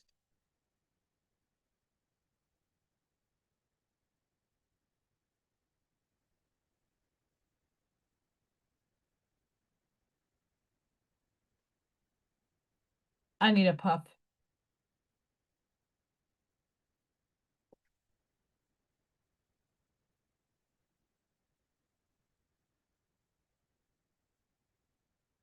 All right, hang on. We're going to go to a page before this. I think now I know why Spirit is asking me to just ponder this book. So in the alien disclosure news, what needs to be focused on, this is being dropped right now via upstairs. Lemuria and Atlantis need to start coming through into the disclosure developments. It's not just about aliens, it's why they came, why they're here, why they've always been here, and what's the agenda behind it. Lemuria and Atlantis, keep that in mind. Quote, worse yet, the spirits trapped in Atlantean form did not take responsibility for the creation of their own problem. Instead, they blame the One for punishing them and making them stay within their decaying, dying earthen vessels.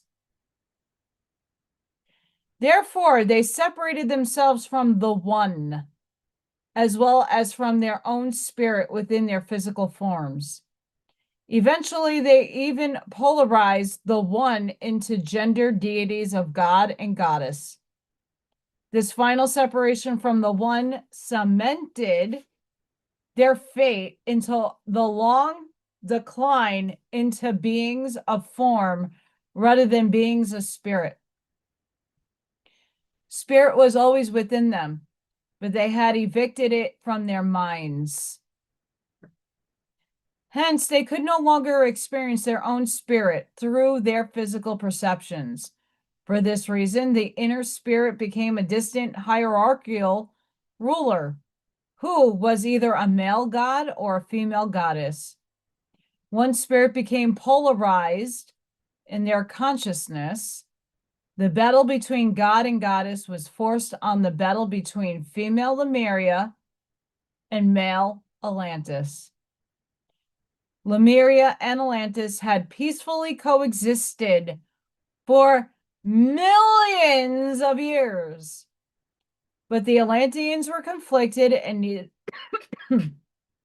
needed to vent that anger onto others.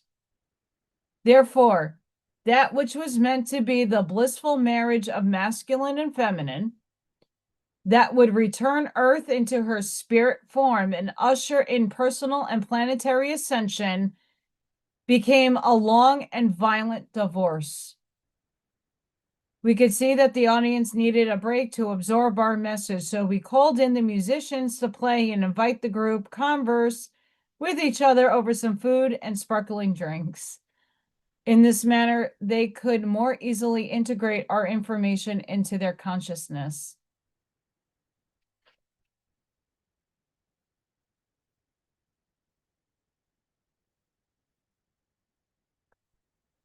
Why has the Curtis books all of a sudden, out of nowhere, and not out of nowhere, but synchronistically, me reading the Curtis books, talking about Lemuria and Atlantis, and Blavatsky bringing it up during one of her little sessions, and all the other books and all the other things are alluding to Atlantis and Lemuria.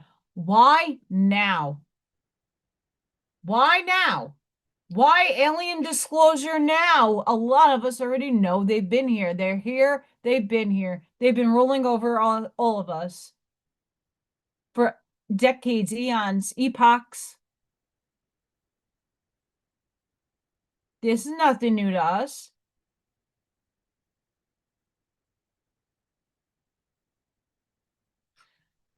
This is nothing new, but what I think Spirit is bringing through me today is the lack of that acknowledgement in the disclosure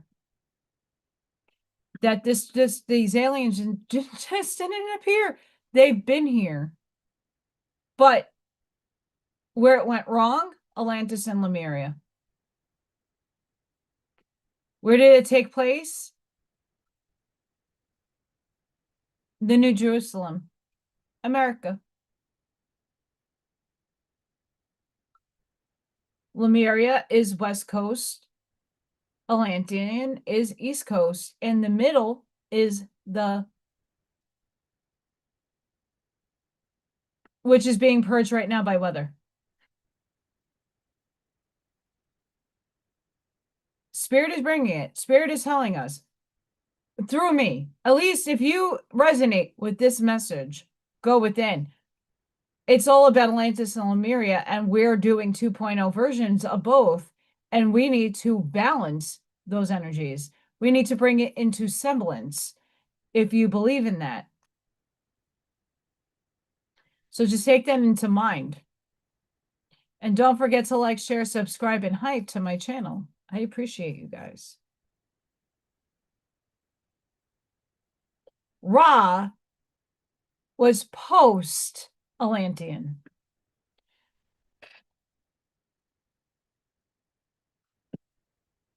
The social memory complexes that did the pyramids and many of the 7 wonders of the world happened after Atlantis because they came back to seed the law of one. It happened after Atlantis fell. Not all the beings on Atlantis and Lemuria fell.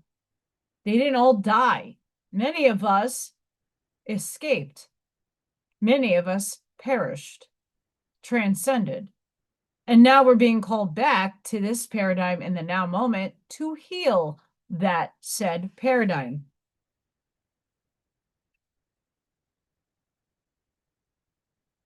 My tootsies are cold. We are being asked, many of us who can recollect and recall that we were either a part of Lemuria or Atlantis, whether it be the light or the dark. I was saying this earlier on in the beginning of the show. We came back to alchemize, to balance. Yeah, sure, the feminine is coming in through the age of Aquarius. Cool. we're taking our power back, but we got to balance that power. We can't over supersede that power with the masculine. We got to play nice. And we're doing that energy now. But here's how we're being challenged, us feminines. All the cards that I've been pulling tonight have been asking us to travel down the path no one's yet made, to clear the brush in the forest, to go where no one has yet gone before, to traverse a new path, the new earth. A lot of the feminines are being asked to carve this path. I'm not saying that masculine is also being asked to do the same, but the feminine is being asked to literally torch the fucking shit to ablaze. We got to show the masculine we could take our power back, but do it with balance. The dark that happened in Atlantis needs to be transmuted. And that's why a lot of us are here. Now, it's okay if you were the evil villain in Atlantean times. You came back to sow the right seeds. You came back to heal the land. Heal the land. Tesla numbers of angel numbers. This is Arnie Layton's deck. His information will be in the description after this live is over if you're interested in purchasing oracle cards, angel cards. Spirit is being funny tonight. One more.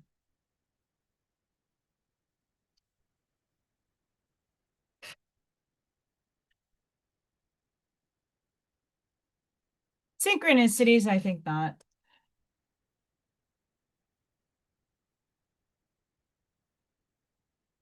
$11.11.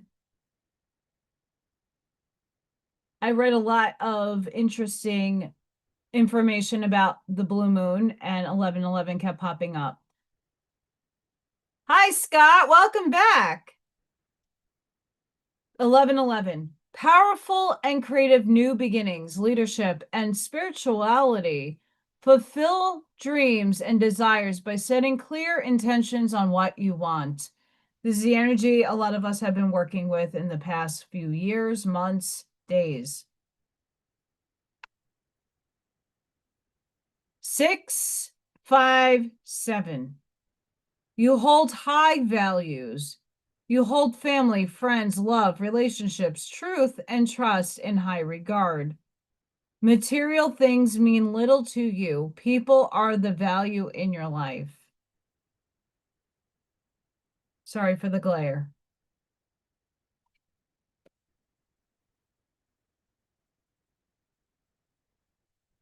Two, two, two. Two, two. Trust everything is working out exactly as it is supposed to. Trust, just let go.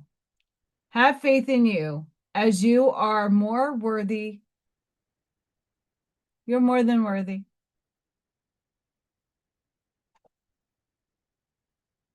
1919. In order for new doors to open, old ones must close. Every new beginning comes from some other beginning's end. Release what no longer serves you.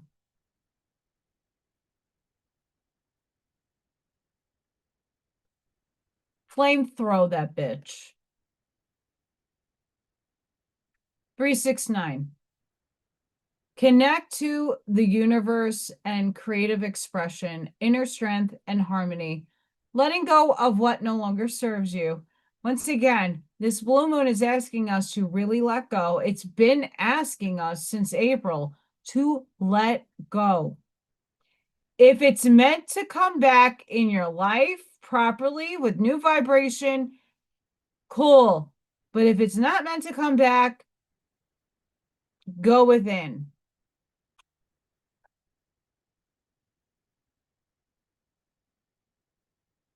Chop the bitch up.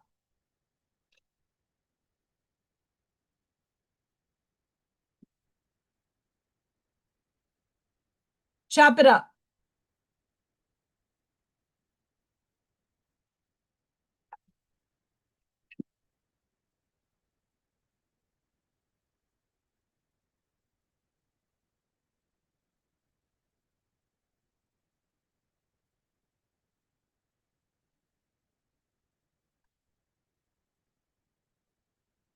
That lemon hits.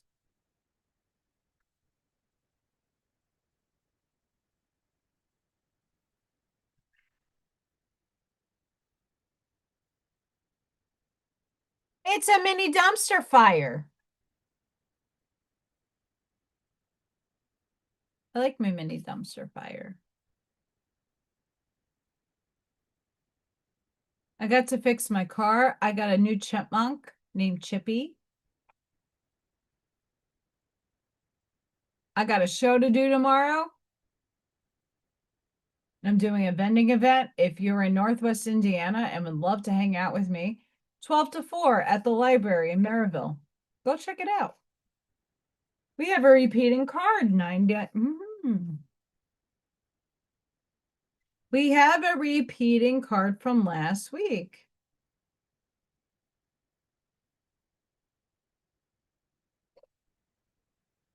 Jera. Harvest. Year. There are strong seasonal associations with this card. This is the rune of the good harvest. And we got the harvest card earlier. Or the culmination of a year or a cycle of planting and growing and results in fruitful crops. In other words, this card suggests there have been many tough obstacles for you to overcome. But you are able and are about to feel the peace that comes with success is hard-earned and justified. Your hard work, patience, and discipline may soon be rewarded. Enjoy those rewards when you receive them, but do not relax too much. There is a forward momentum with this card, and you are advised to plan ahead. The seasons of the year have a relentless quality, and you need to prepare for the inevitability of another winter, when resources may be scarce again. Above all, this card reminds you that life is cyclical and that during the good times, you should build up your strength and learn lessons from any hardship overcome and prepare for the future, whatever it may bring.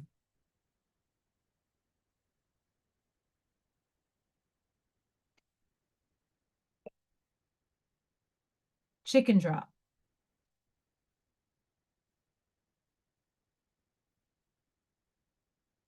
Chicken! Buck, buck. Chicken, chicken, chicken, buck, buck. So yeah, if we're looking at the UFO stuff, and just a reminder that Lemuria and Atlantis at some point need to be revealed.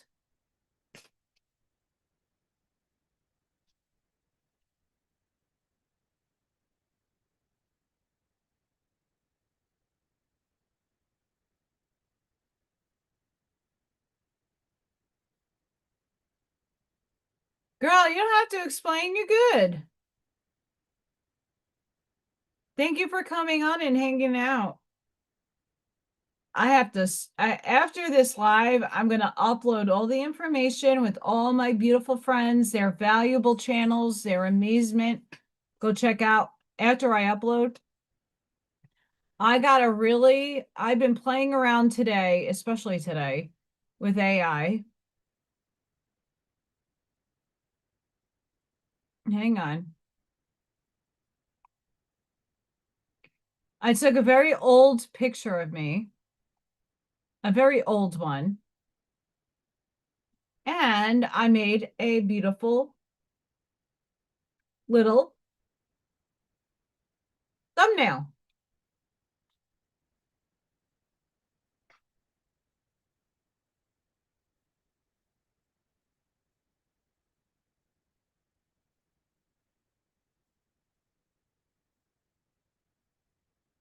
I don't know about this jewelry though, but I really enjoy the earrings. And I actually still have these. They're wooden. They're wooden gauges, but they easily fall out.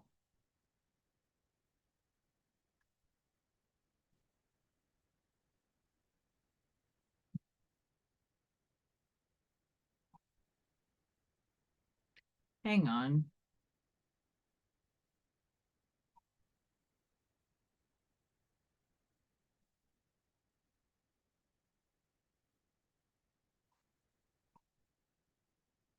If you guys go back, you can see I did a TikTok the other day. There's a lot of blue moon stuff. I have to read this. I'm being dragged to. Hang on. Venus square Saturn. Karma, love, and destiny collide. Venus and Saturn create one of the most emotionally defining alignments of the month. Venus rules love, beauty, relationships, attraction, abundance, and what we value most. Saturn rules karma, divine timing, responsibility, endings, maturity, and the lessons that shape our future.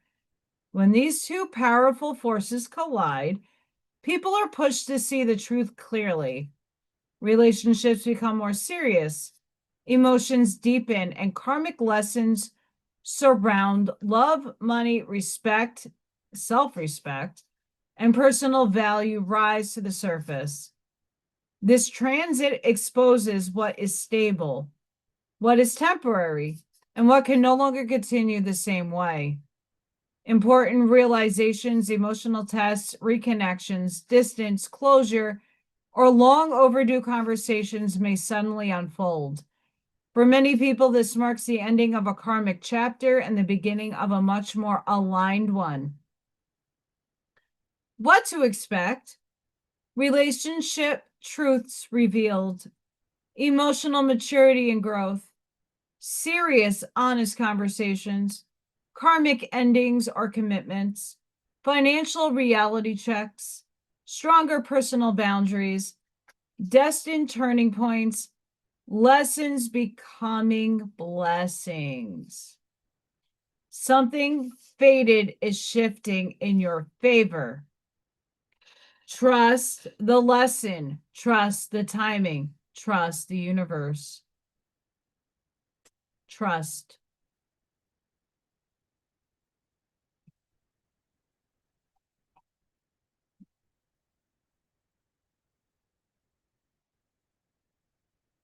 So this is a very ancient picture of myself.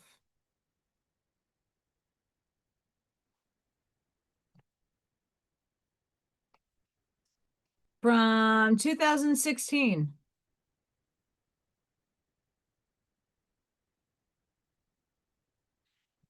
And I don't remember, but I like this color. And I made it. I don't know where it went.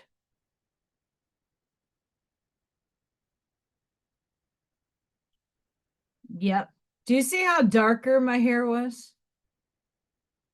Darker gray. Now it's like, hi, I'm getting white. Yep, that was me back in the day. I like how my eyes are shining.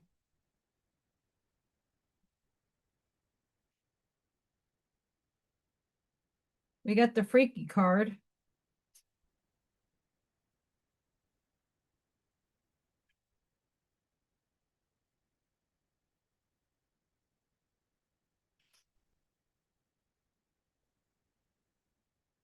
The last card of the night, Bath Cole. Eschew complicated explanations as you seek the simplicity of the deepest truth of your heart. Gently but firmly cast aside that which does not resonate as being true for your heart. Focus upon and speak from a higher spiritual perspective. All prayers are answered at the perfect time and in perfect way. You have a powerful voice which can foster healing and wisdom on our planet. Beth Cole is a mysterious creature.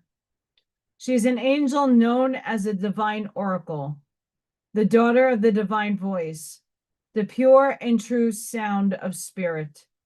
When she whispers to your heart, I almost dropped the book. It is an inner knowing, a truth. To honor that inner knowing likely requires a confrontation of fear or moving in unexpected directions. Even so, the deep resonance of her truth is more powerful than the resistance we may initially feel as we let go of our limited perspectives and allow ourselves to be guided by spirit. When Beth Cole appears in a reading, an inner spiritual call may require a leap of faith. A more authentic, awakened you is coming to life. Paving the way for the higher self to manifest typically means that fear and control-based approaches need to be surrendered. Beth Cole's presence indicates something more appropriate and vital needs to supersede the limiting structures currently in place. As a consequence, she is a portent of spiritual transformation and material manifestation. Honoring her guidance requires courage, but brings rich reward on many levels. The Oracle of Beth Cole indicates a voice that is true and needs to be acknowledged. This may be a voice in your own heart, which needs to be heard without judgment or censorship. It may be an intuitive inner knowing to be recognized. It may be a loving and helpful voice of a reliable guide or friend whom you know can be trusted. It may be a teaching from a dream or an insight from a meditation or even an inkling that certain happenings or sightings are signs from the universe to help you on your life path. When called upon, she will assist a human to accurately interpret a sign or omen. Her voice brings clarity. Therefore, this oracle indicates a time of confusion is swiftly coming to an end. The oracle also encourages you to practice your power of discernment. Filter ego from heart. If a point of view lowers your vibration, makes you feel negatively about yourself or another, increases your confusion, or makes matters seem more complicated, it is likely to be an ego-driven viewpoint. To consider what you might be able to learn from that viewpoint, you need to settle yourself on more authentic soul ground.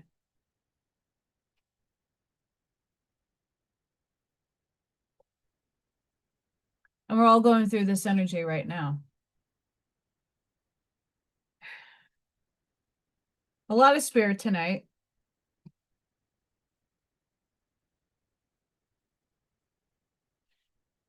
A lot.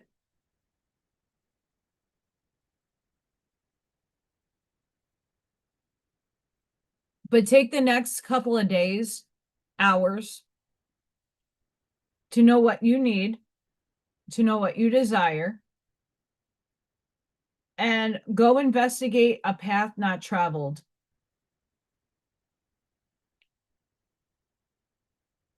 All right, we're calming down. Thank God. But this was the past 24 hours. We're in purging land right now. We're at a 7.78 hertz. That's high.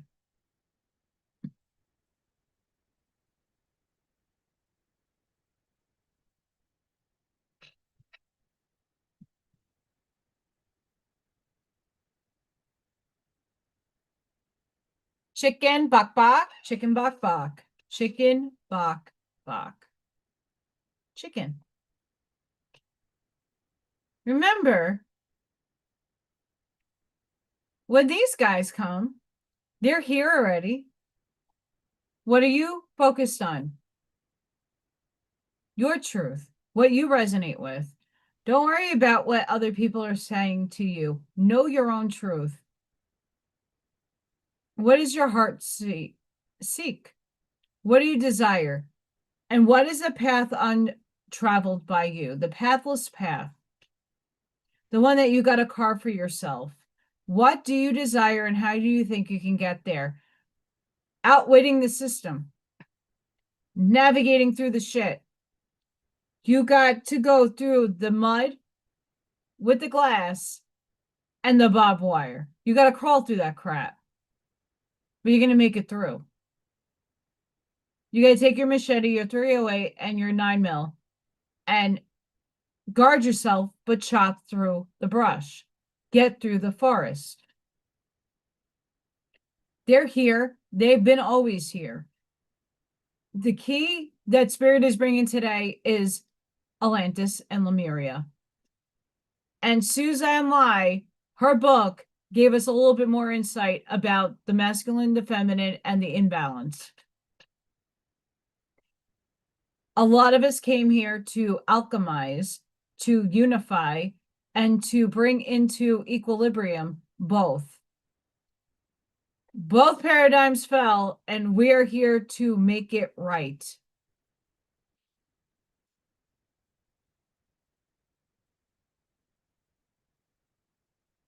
Right here, right now. It's up to all of us.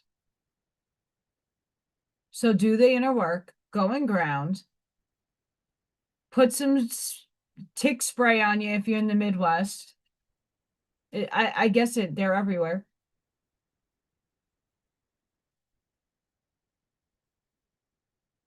But look at what you want and how can you get there unconventionally. The path less traveled. Or carve your own path. Use the tools. No one's telling you not to use the tools that are available in this 3D linear space-time. But how can you use them differently? How? And even if you have to go to conventional means, how can you make yourself stick out from the crowd? How can you bring your authentic self to the table without losing yourself to the conformity of social norms? It's up to you.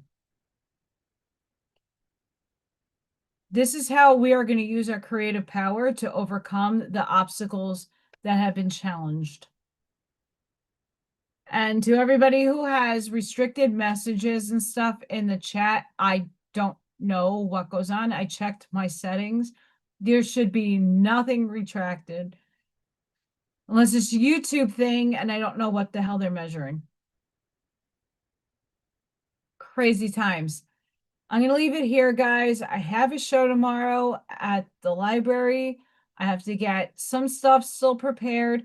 Check out the link section after this live uploads if you're interested in all the people I support, value, and love. Tomorrow in that link section, Buckshot's going to be a guest on with Ripples of Time, Ripples of Waves, Brains Thinking Too Fast, with Janine. And they're going to be discussing amazing stuff. So go check out Buckshot. And really excited for tomorrow. My car is working thanks to Ivy and her friend. We got Chippy the Chipmunk. I might add Chippy to the adventures.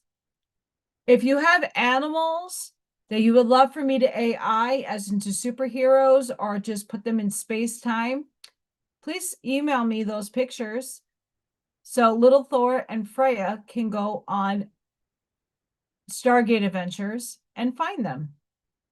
And they'll be a part of a book.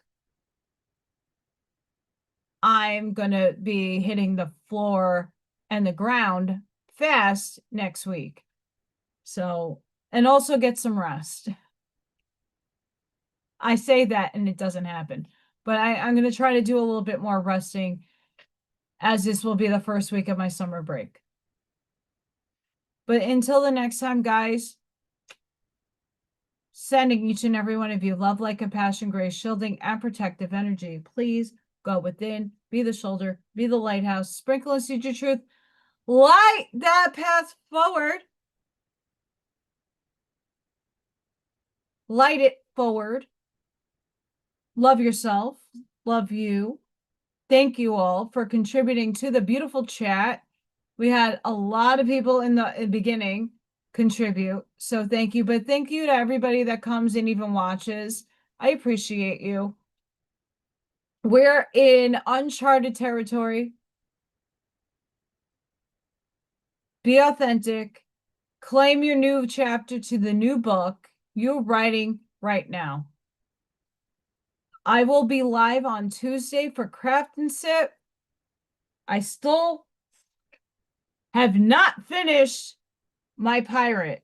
I gotta finish it.